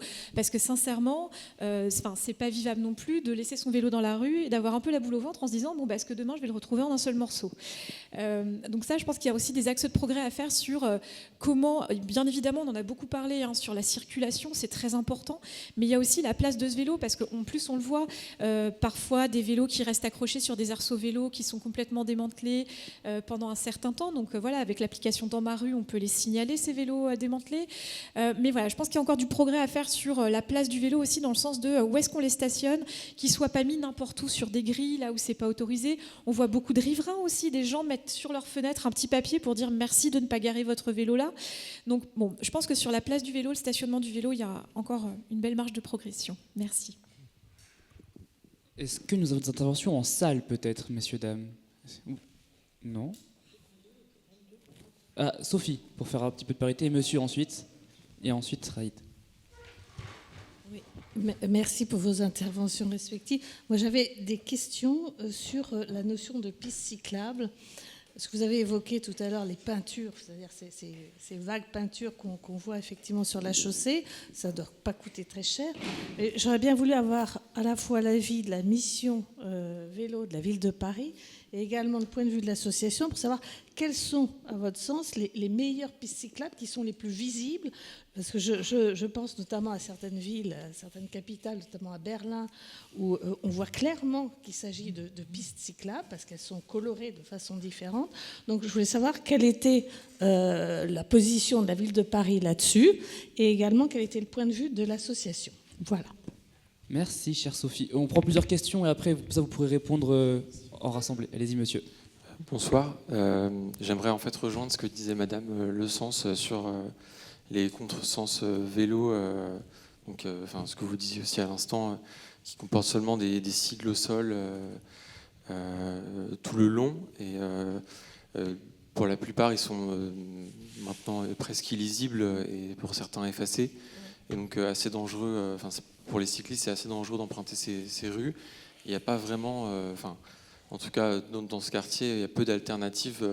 Par exemple, à la rue Brancion ou à la rue Olivier de Serres, il faudrait redescendre jusqu'à rue de Vaugirard où il y a une vraie piste cyclable. Donc ça fait quand même un détour. Le temps qu'il y ait des vrais aménagements qui soient faits, est-ce que c'est prévu de refaire ces peintures au sol et peut-être de les améliorer en mettant des lignes blanches continues par endroits et discontinues à d'autres endroits pour améliorer la lisibilité? Merci. Merci beaucoup. Raïd. Moi, j'avais une question sur le nombre d'utilisateurs de vélos à Paris. Est-ce qu'on a une compte de l'évolution des utilisateurs de vélos, de Vélib, par exemple, depuis la création du Vélib? Est-ce que vous avez l'évolution? C'est ça qui m'intéresserait. Voilà. Merci. Peut-être Madame Lannon, Monsieur Lejean, puis ensuite Madame Le Sens pour faire un ordre de réponse, si vous voulez. Alors, concernant la première question sur la visibilité des pistes cyclables à Paris, donc effectivement, on peut voir d'autres exemples dans d'autres villes en France, dans d'autres pays aussi, où les pistes sont colorées par du vert, du rouge, selon de manière très, très variée. Le cas spécifique de Paris, c'est que quasiment l'ensemble de la ville est concerné par des périmètres de protection du patrimoine. Et donc lorsqu'on fait des projets, on est en permanence soumis à validation des ABF, Architectes des Bâtiments de France, qui sont les garants un peu de maintenir la valeur architecturale des espaces publics. C'est pourquoi la plupart des pistes de Paris sont toujours faites en enrobé noir. C'est pourquoi aussi lorsqu'on a des séparateurs, ils sont en granit gris. Et qu'on va limiter, si possible, à la demande des ABF, le marquage au maximum. Donc voilà, ce sont vraiment des contraintes, on va dire, patrimoniales qui sont peut-être très spécifiques à la ville de Paris par rapport à d'autres villes en France et encore plus dans d'autres villes comme Berlin, où effectivement ils sont beaucoup moins regardants que nous ici sur ces aspects-là. Voilà. Ouais, peut-être pour compléter là, sur les pistes, au-delà des aspects couleurs où effectivement les ABF laissent peu de marge à Paris, il y a la question de savoir si on fait une piste ou pas dépend vraiment des contraintes qu'on a sur la largeur. Quand on a une rue en particulier quand on a une rue à sens unique et qu'on veut faire un double sens cyclable, il y a souvent l'opportunité se pose la question de savoir si on fait une piste à contresens ou pas. Nous, côté Paris-Ancel, compte tenu des retours d'expérience qu'on a, on est souvent frileux de faire une piste avec une bordure si, dans le sens qui reste ouvert à la circulation motorisée, il n'y a pas la possibilité de doubler un cycliste en laissant un mètre de marge. Et donc en gros, si vous vous retrouvez à circuler dans une piste en contresens, mais que dans l'autre sens, quand vous revenez, vous avez une voiture aux fesses qui ne peut pas vous doubler, qui s'impatiente en vous collant, en fait c'est contre-productif. Donc c'est pour ça que vous vous retrouvez dans des rues où on va plutôt avoir une simple bande ou un marquage. Donc si on prend alors dans le quartier Brassens, il n'y a pas beaucoup de bandes cyclables, parce que même ça n'a pas vraiment été fait, mais si on prend juste un peu plus au nord, des rues comme la rue Falguière, il y a une bande cyclable qui remonte à contresens de la circulation motorisée, et pas de piste, souvent parce qu'à certains endroits, il n'y aurait pas la place de faire une piste et de continuer à doubler les cyclistes dans l'autre sens. Donc c'est pour ça. Voilà. Est-ce que vous voulez rajouter quelque chose, Madame Le Sens, ou on peut continuer ? Je suis assez d'accord avec ce qui a été dit. Je ne l'aurais pas dit de la même façon, mais je suis assez d'accord avec ça. Voilà. Moi, j'ajoute quand même que tout ce qui est... Plus la protection est grande, la piste cyclable protège plus, apparemment, évidemment, qu'une bande cyclable. Mais ça peut être aussi un inconvénient quand on arrive au carrefour et qu'on veut tourner à gauche, par exemple, parce qu'on est coincé à droite, quoi. Enfin, bon, donc il faut utiliser avec prudence les outils dont on dispose en fonction des besoins et bien peser le pour et le contre. Enfin, bon, en gros, j'improvise une réponse, mais c'est un peu ça, quoi. Mais quand on voit que la bande cyclable ne suffit pas, en fait, souvent, je peux le dire aussi autrement, c'est que plus l'importance du trafic ou de la voirie est réelle, plus c'est du lourd, quoi, par exemple, plus il faut faire du solide aussi pour les cyclistes. Et alors que dans une rue où il y a très très peu de circulation, la rue des Nouettes par exemple, on a coupé un petit bout, on a inversé un petit bout de circulation. Le résultat, c'est qu'il y a quasiment plus de voitures qui passent.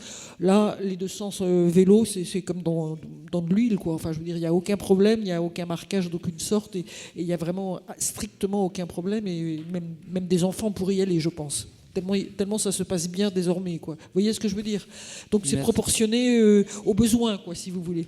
Mais là, dans les rues Brancion et puis Danzig et Olivier de Serre, je ne sais pas ce qu'il faut faire, honnêtement, parce que j'ai regardé, honnêtement, j'ai aucune idée de ce qu'il faudrait faire. Ce qui est sûr, c'est qu'il faudrait faire des choses. C'est tout ce que je peux dire. Mais Danzig et Brancion, c'est plutôt plus simple, et je suppose que c'est tout simplement une piste cyclable qu'il faut faire, voilà. Merci. Maintenant, c'est pas à moi. Et à propos des statistiques, Monsieur Rigaud, Bénédicte Langrand s'était manifesté avant vous, donc au respect de l'ordre. Non, j'ai juste une petite question. Est-ce qu'il est prévu pour les grands axes, je pense notamment style rue de Vaugirard, que les séparateurs vont mettre de la verdure plutôt que ces espèces de machins jaunes et gris? Est-ce qu'il y a une communication entre la végétalisation et les séparateurs? C'est quelque chose qui est envisagé ou pas du tout? Monsieur Rigaud. La réponse, c'est oui, mais rue de Vaugirard, on ne l'a pas fait. Parce qu'il n'y a pas la place de le faire. Voilà. Parce que non, mais sans blague, sauf... Alors, non, mais... Oui, on aurait pu, et ça n'a pas été fait. Voilà. On aurait pu dans la partie large, c'est-à-dire du côté de la porte de Versailles. Au-delà de la Convention, grosso modo, on ne peut plus. Plus au niveau parisien, est-ce qu'il y a une volonté d'utiliser ces séparateurs? Alors ça n'est valable que dans les grands axes, pour pouvoir végétaliser un peu plus. Pas besoin d'avoir beaucoup de place pour des bacs. Après, il faut les entretenir, il faut arroser. Il faut entretenir et arroser, absolument. Et par contre, on en met souvent de plus en plus dans des rues secondaires, et c'est aussi appréciable dans les rues secondaires. Et même rue de Lourmel, on en a mis récemment. par exemple. Hein. Voilà, et à propos des statistiques, alors si on ne les a pas ce soir, on pourrait peut-être les avoir sur le site de la mairie du 15e. En fait, on aimerait avoir des statistiques sur l'évolution de l'usage du vélo à Paris, et puis aussi sur le Vélib, qui a défrayé la chronique avec de grandes difficultés à une époque. On aimerait savoir si l'activité Vélib est saine. Quel est par exemple aussi, on parlait beaucoup des vols de vélos, des Vélib qui partaient à l'étranger. On aimerait savoir quel est le taux de remplacement, le coût que ça représente pour la collectivité. Est-ce que c'est quelque chose de viable, alors qui rend service indéniablement, mais ensuite, si le coût n'est pas raisonnable pour la collectivité, est-ce qu'il faut envisager autre chose? J'en sais rien. Alors, honnêtement, pour ce Vélib, j'en sais rien. Ce que je sais, c'est que c'est une affaire qui était très difficile quand ça a été repris et que maintenant, c'est une affaire tout à fait florissante avec le nouveau président, directeur général, hein, dont le nom m'échappe tout d'un coup, mais je sais très bien qui c'est à part ça. Bon. Et qu'il commence à avoir des contrats à l'étranger et autres, enfin qu'ils ont très très bien joué leurs cartes. C'est à peu près tout ce que je peux en dire. C'est peut-être pas très sérieux, mais enfin, je ne sais pas beaucoup plus que ça. Et pour ce qui est des chiffres de vélos dans Paris, je suis incapable d'y répondre, mais je suis bien certaine que M. Lejean va vous donner des chiffres très précis. Tout ce que je sais, par contre, c'est que désormais, parce que c'est marqué dans tous les journaux et que je savais que ça allait se produire, enfin, parce que je sais pas mal de choses quand même, il y a plus de vélos que d'automobiles dans Paris, dans les rues qui circulent. Ça c'est connu. Maintenant, le nombre, je suis absolument infoutu de vous le dire. Je ne sais pas. Mais c'est parce que j'ai pas envie de le savoir, je m'en fiche, quoi. Mais en tout cas, je ne sais pas. Merci. Madame Depuis. Ah, Monsieur Lejean, pardon. Mais juste un mot. Alors, sur Vélib, je pense qu'il y a beaucoup à dire, parce qu'il y a beaucoup de... Bon, les vélos ne sont pas toujours en bon état. Eux-mêmes affichent des taux de conformité avec le code de la route très faibles sur le parc. Mais néanmoins, ils roulent et ils n'ont jamais autant roulé, parce qu'il y a quand même ils battent des records régulièrement. Ça a le mérite quand même de bien optimiser l'espace, parce que les stationnements sont quand même bien organisés. Et donc, par rapport au free floating que vous pouvez avoir à côté, c'est quand même appréciable d'avoir des vélos qui sont bien rangés. Après, sur les chiffres du vélo, je pense que oui, c'est en part modale qu'on parle beaucoup, et c'est vrai que le vélo partait d'assez loin. On était sous les 5% et on doit plutôt être aux 10%. Après, le débat, c'est plus sur le doublement, c'est vraiment combien de temps ça a pris. Je pense que ça part de plus loin que la crise du Covid. Ça avait commencé déjà avant, et puis ça a continué avec la sortie du confinement, et puis depuis. Donc on est sans doute aujourd'hui, effectivement, on a déjà croisé les courbes entre les parts modales des gens qui circulent en voiture dans Paris et des gens qui circulent à vélo, ce qui est déjà un objectif qui était atteint avec de l'avance par rapport aux prévisions. Merci. Martine Depuis. Oui, moi je voulais vous poser des questions concernant les objectifs. On a des chiffres de personnes qui ont été blessées ou tuées. Comment dirais-je, qui a tué. Donc, il y avait 111 voitures entre 2021 et 2023 qui ont touché des piétons. Mais on avait déjà 40 cyclistes et on avait aussi 68 motos. Donc, je voulais savoir s'il y a des objectifs et comment c'était travaillé. Parce que je veux dire, ça coûte quand même une fortune en orthopédiste. Il y a eu des discussions qui ont eu lieu avec les services de la ville, la préfecture de police, suite au meurtre d'un de nos adhérents l'année dernière, boulevard Malesherbes. Il a été question de vision zéro. Donc la vision zéro, c'est la vision qu'on doit cibler 0 tués, 0 blessés graves. À Paris, on en est encore loin. Il y a des endroits où ça a été mis en application de façon un peu plus systématique. Aujourd'hui, on mentionnait tout à l'heure, Madame Le Sens évoquait que quand on vous parle des chiffres, on vous parle des chiffres jusqu'à 2023. Pourquoi ? Parce que les chiffres 2024 seront disponibles en octobre 2025. Voilà. Il y a eu des décès encore récemment dans l'arrondissement, mais vous n'êtes pas au courant. Et ça circule de façon confidentielle. Il n'y a pas vraiment de coordination. Donc je pense qu'on a effectivement encore des progrès à faire pour partager les infos et remédier plus rapidement au problème. On peut saluer quand même, on a mentionné l'aménagement du carrefour entre le boulevard Lefebvre et l'avenue de la Porte de la Plaine, où un cycliste de 26 ans est décédé en juin 2021. Il aura fallu 4 ans pour obtenir la pose de potelets pour essayer de contraindre un peu les tournes à droite des voitures qui tournent vers la Porte de la Plaine. C'est bien que ça arrive. Je pense que ça aurait pu arriver plus vite. Et malheureusement, il y a sans doute encore d'autres endroits sur lesquels il faudrait avoir des actions plus rapides. Merci. Ah bah, je le connais très bien, oui. Merci. Isabelle Roy, vous voulez intervenir, je lui passe la parole. Merci. Merci. En tout cas, merci pour la présentation. Merci à l'association Paris en selle. J'avais quelques chiffres quand même à vous communiquer qui me paraissent intéressants à partager dans le débat. C'est sur le Vélib, justement. Moi, ce que j'ai comme chiffre, c'est qu'en 2023, il y a eu 44,6 millions de locations qui ont été comptabilisées, ce qui représentait une hausse de 6% par rapport à 2022. Donc, il y a eu quand même des records de fréquentation pour le Vélib. C'est vrai que ça serait intéressant d'avoir une vue d'ensemble un peu plus dans le temps. Mais enfin, c'est déjà un chiffre que je peux vous communiquer. Effectivement, la fréquentation des aménagements cyclables à Paris, elle a explosé parce qu'en 2 ans, entre les premiers trimestres 2021 et 2023, il y a eu plus 72% de fréquentation des aménagements cyclables à Paris. Et comme l'a très bien dit Yves Legend, c'est qu'avant le confinement, on était à moins de 5% de déplacements à Paris en vélo et maintenant, on est aux alentours de 11%. Et effectivement, ça a commencé juste avant le Covid. Je ne sais pas si vous vous souvenez des grèves de transport en commun. Et ça a commencé à ce moment-là, en fait, le grand usage des vélos et ça a été poursuivi évidemment après. Et la ville de Paris, quand même, même si tout n'est pas parfait, a quand même fait 2 plans vélo successifs. Un plan vélo de 2015 à 2020 où il y a eu un investissement de 150 millions d'euros. Et un deuxième plan vélo de 2021 à 2026 avec une enveloppe encore plus importante de 250 millions d'euros. Et ces enveloppes, elles servent à la fois à créer des nouveaux linéaires de pistes cyclables. Elles servent aussi à aider des associations parce qu'au-delà des pistes cyclables, il y a aussi créer une culture vélo dans la ville.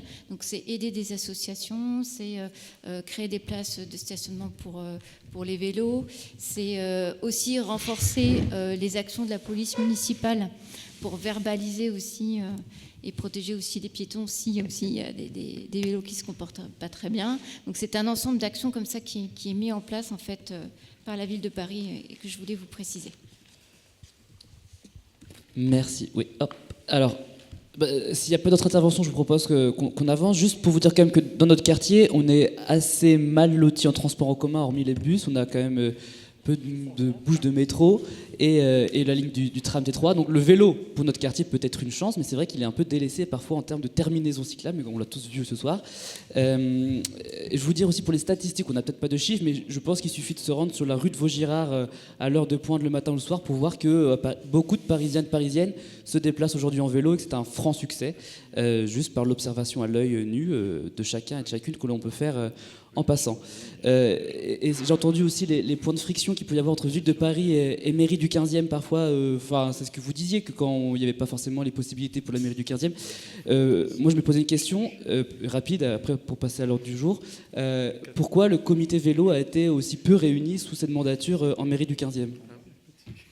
Parce que c'est la vie, parce que c'est comme ça. On peut pas en déduire, c'est pas une priorité, donc c'était pas ça le message qu'il fallait. Ok. Et je passe de suite à l'ordre du jour 3 s'il n'y a pas de questions. Et donc c'est une présentation du référent police municipale.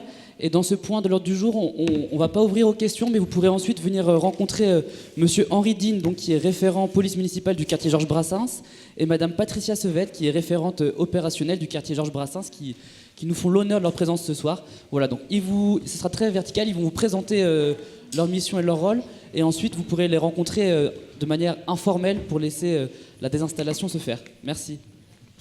Et je vous cède de suite la parole.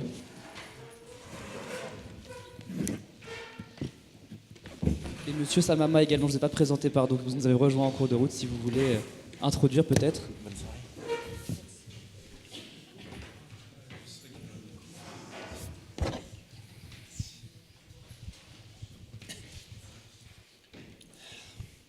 Bonsoir à tous. Je m'appelle Henri Dean, je suis chef de service de la police municipale dans le 15e arrondissement et je suis le référent du quartier Georges Brassens. Je vous présente également Madame Sévette, donc c'est mon adjointe opérationnelle pour le quartier Georges Brassens également. J'ai préparé des questions-réponses dans le but de vous présenter le rôle et les missions du référent de quartier.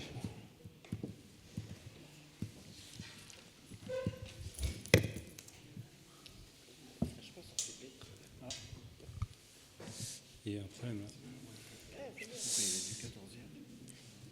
Petite rectification.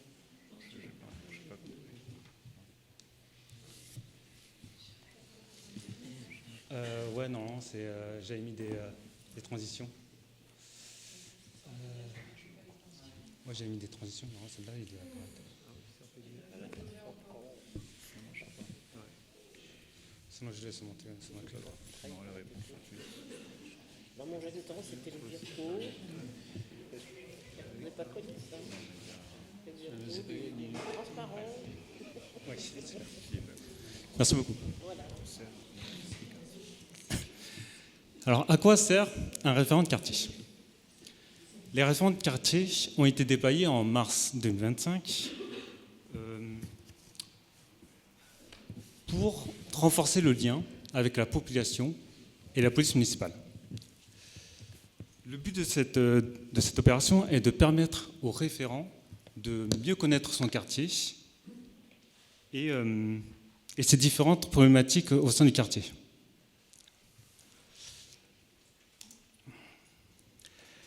Les référents de quartier sont des policiers municipaux qui ont pour mission la prévention, c'est-à-dire le dialogue et la médiation au plus proche des jeunes et des personnes vulnérables, la sécurisation, en assurant une présence visible et rassurante dans l'espace public, et enfin la sanction, en poursuivant la lutte contre toute incivilité, telle que les jets de mégots, les dépôts sauvages, les nuisances sonores ou la sécurité routière. Qui sont les référents de quartier ? Les référents de quartier sont issus de l'encadrement de la police municipale et ils peuvent être en charge d'un ou de plusieurs quartiers. Ils seront identifiables sur la voie publique par un badge que vous pouvez voir où c'est bien mentionné référent de quartier.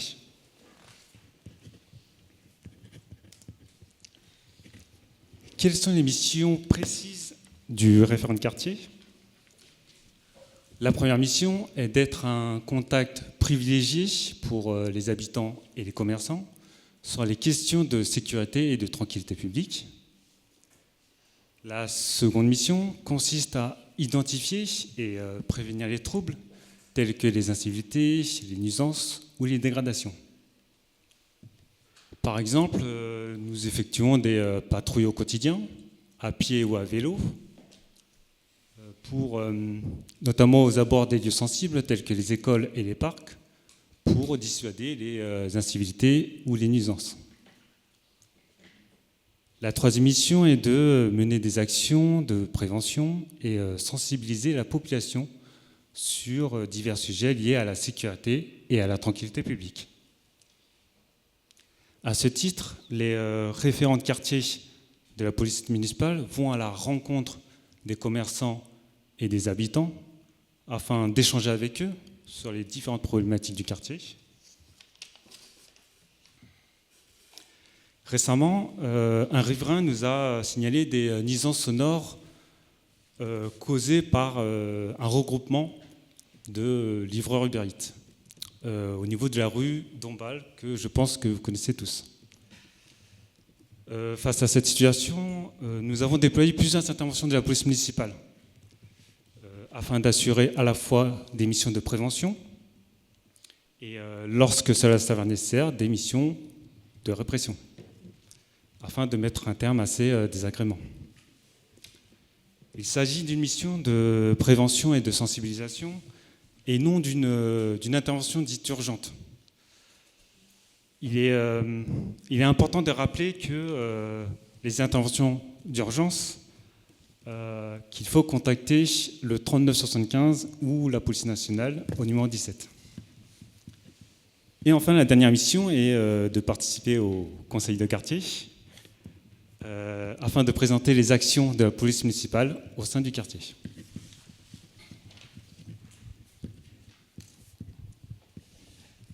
Comment contacter et identifier son référent de quartier?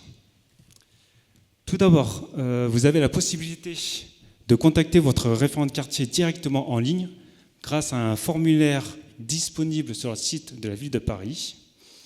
Ce formulaire vous permettra de transmettre vos doléances en toute simplicité. Le référent prendra ensuite le temps de lire votre doléance et de vous apporter une réponse, soit par mail ou par téléphone. Bien sûr, ça sera une réponse adaptée et personnalisée selon la doléance. Ensuite, dans l'espace public, comme mentionné précédemment, les référents de quartier seront identifiables grâce à leur badge.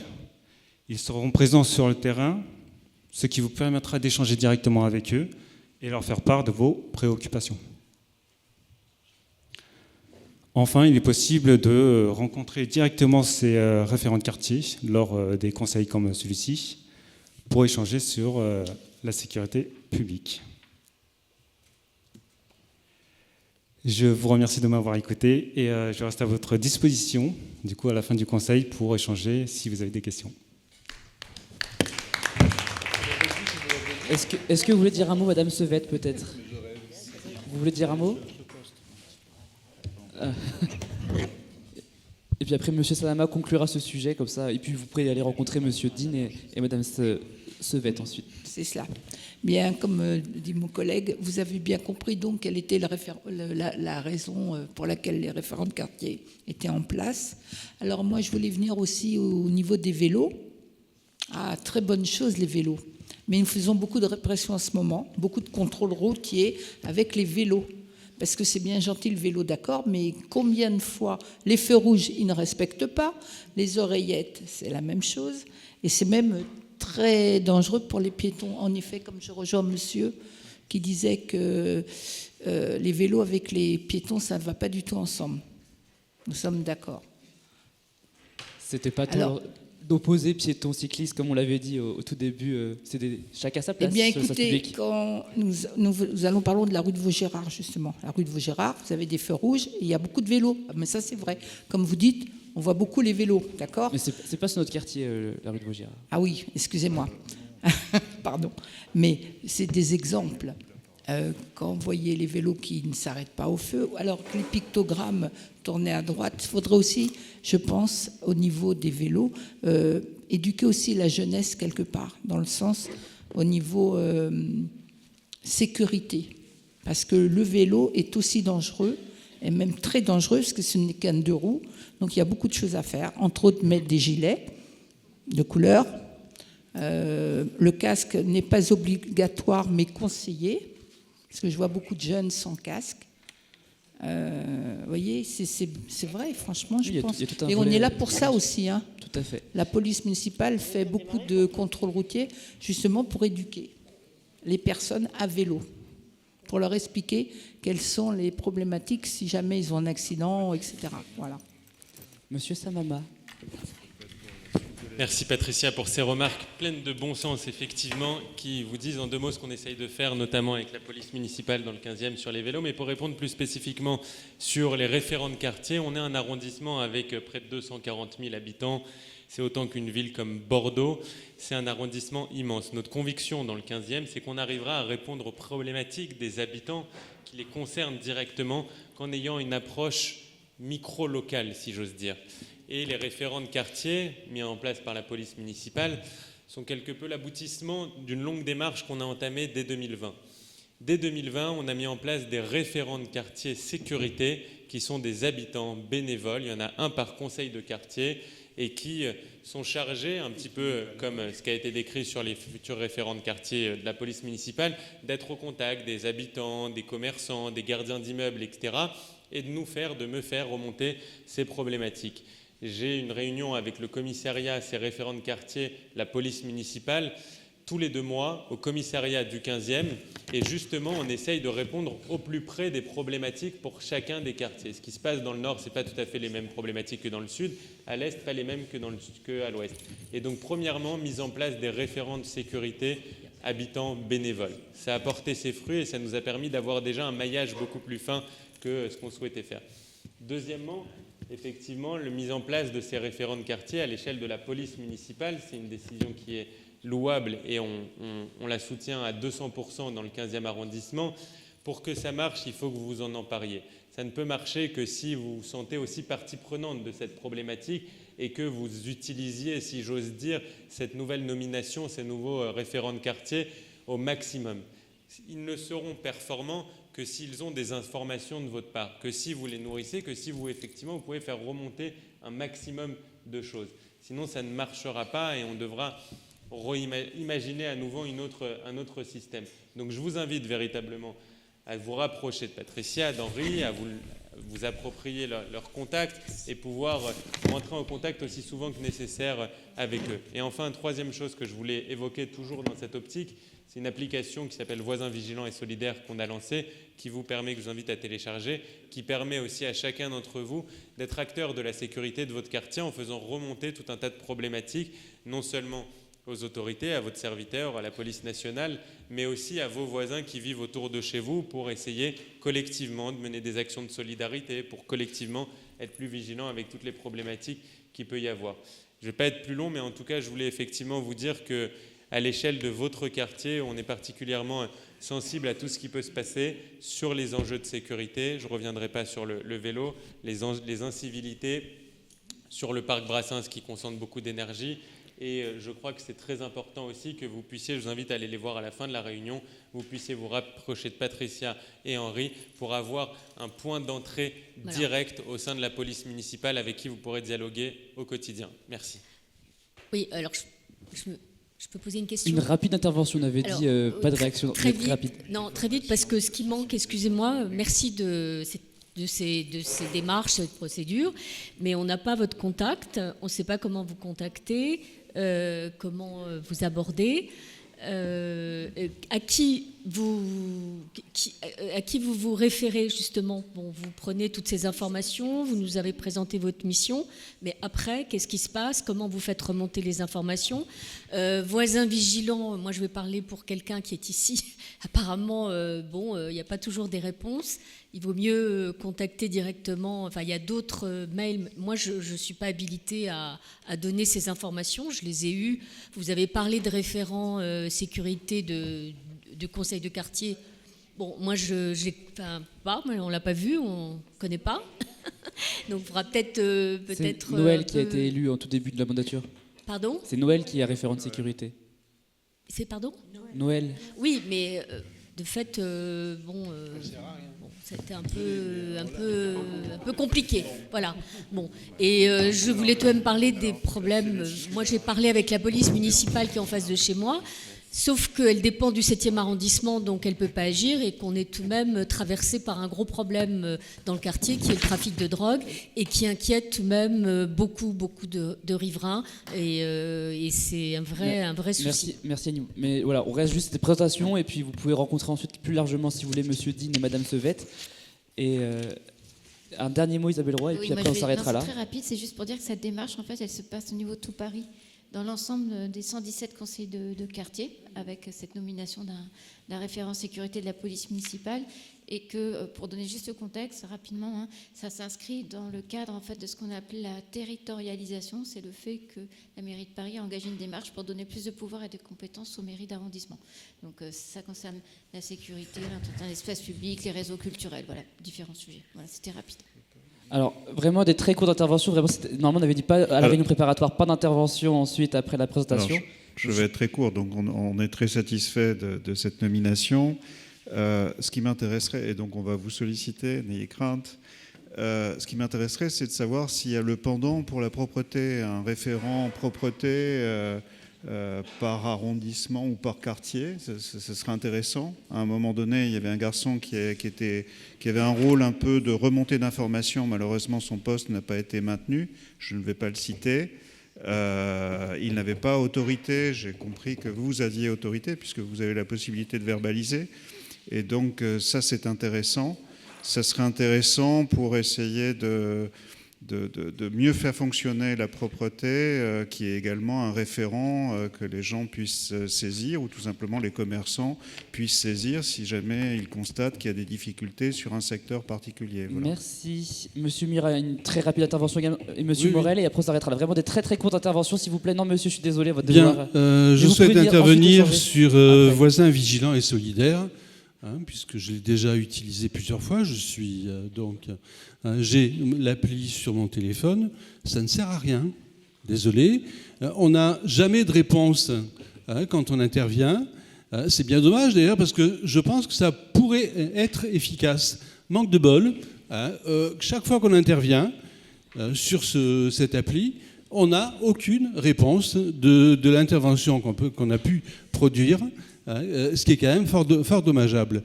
Ma voisine, Annie Faguet, est intervenue sur les problèmes que nous avons, on habite le même immeuble, sur les problèmes que nous avons au début de la rue des Morillons, où il y a un développement de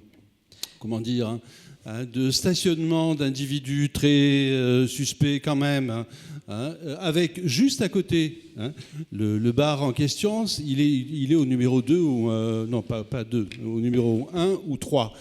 Et juste à côté, au numéro 5, il y a donc les locaux 5 rue des Morillons. Est-ce que ces questions pourraient être précisées ensuite à nos référents police municipale de la police municipale, mais qui intervient sur le 7e. On se demande... Par contre, voilà. Ils sont très efficaces. On avait dit des interventions courtes et voilà, vous pourrez poursuivre votre échange. Très efficaces. Et Monsieur Samama va vous répondre, je crois, sur les voisins vigilants. Je terminerai, c'est ma dernière intervention. Ils sont quand même très efficaces, oui, le dimanche pour appeler la fourrière, pour enlever les voitures qui les dérangent. Merci. Monsieur Samama, vous vouliez répondre? Oui, un mot sur...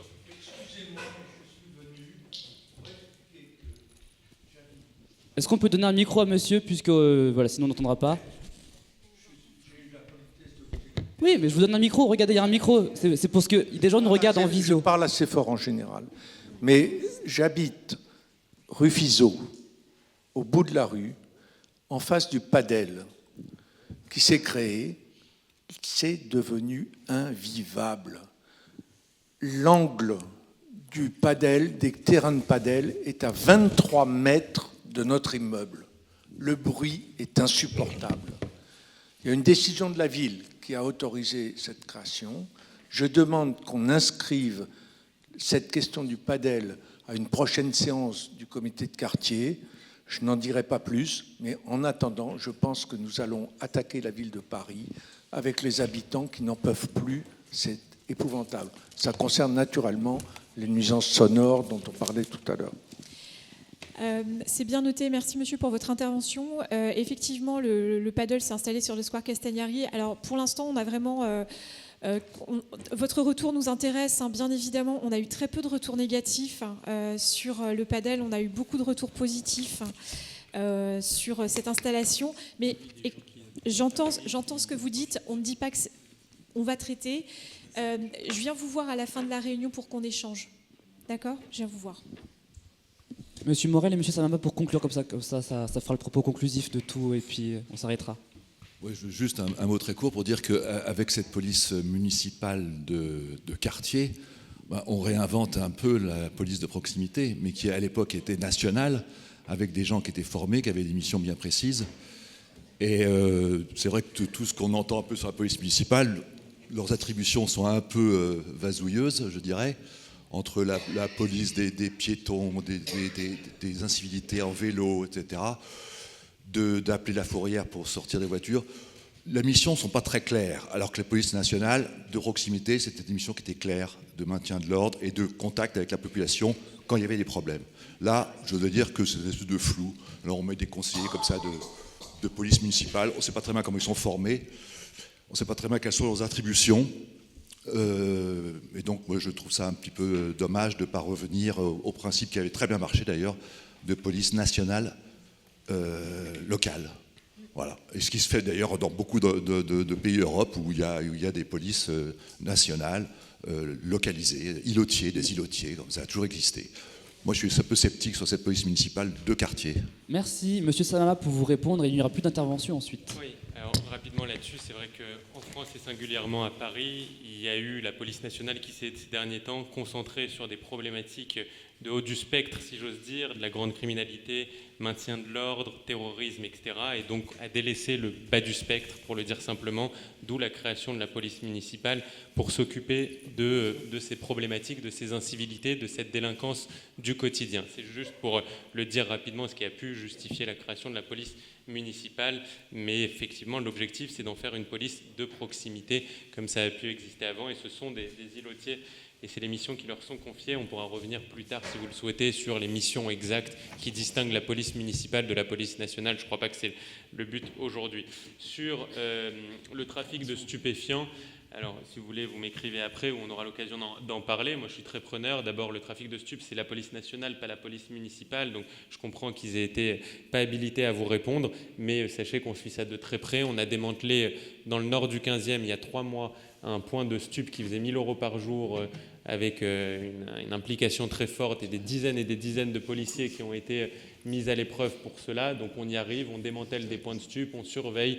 Donc si jamais vous avez des informations à me transmettre, avec grand plaisir. Vous n'allez pas redire la même chose que la police nationale qui nous demande de prendre des photos et de remarquer, identifier les numéros d'immatriculation. Des informations au sens large. C'est énorme, quoi, quand même, vous vous rendez compte? Enfin, c'est des gens dangereux quand même, on ne peut pas comme ça fournir des informations. C'est évidemment anonyme, hein. Ce que vous fournissez à la police ou à moi-même, c'est évidemment anonymisé et vous ne risquez rien. Mais de manière générale, je vous invite en effet à me transmettre des informations sur qui, quoi, où, comment. À partir de ça, on pourra mener enquête. Mais si on n'a pas d'infos, on ne pourra pas faire grand-chose. Et enfin, la dernière chose sur voisins vigilants et solidaires. Vous avez dit « j'ai pas vu de réponse », ça ne sert à rien. Je pense que c'est un peu rapide. Sachez que l'intégralité des messages qui sont déposés sur voisins vigilants et solidaires sont lus par les services de police et par moi-même, que j'en parle toutes les semaines de toutes les remontées avec les services de police pour monter des opérations à partir de ces remontées, qu'on essaye de répondre à un maximum de messages qui nous sont transmis. Malheureusement, on n'a pas nécessairement le temps de répondre à l'intégralité des messages, mais en tout cas, soyez assurés, monsieur, que tous les messages sont lus, traités et que derrière, des opérations sont prévues. Donc ces messages sont évidemment utiles, l'application est évidemment utile et je vous invite à continuer à l'utiliser au maximum. Merci pour cette réponse. Et donc, on a terminé notre ordre du jour. Et je vous remercie toutes et tous de votre présence assidue. Et je vous rappelle seulement la date du samedi 11 octobre, 14h30, 17h30, pour la fête de quartier Georges Brassens, au niveau de la Petite Ceinture. Et vous pouvez rencontrer évidemment Monsieur Henri Dean et Madame Patricia Sevette ensuite en aparté. Merci.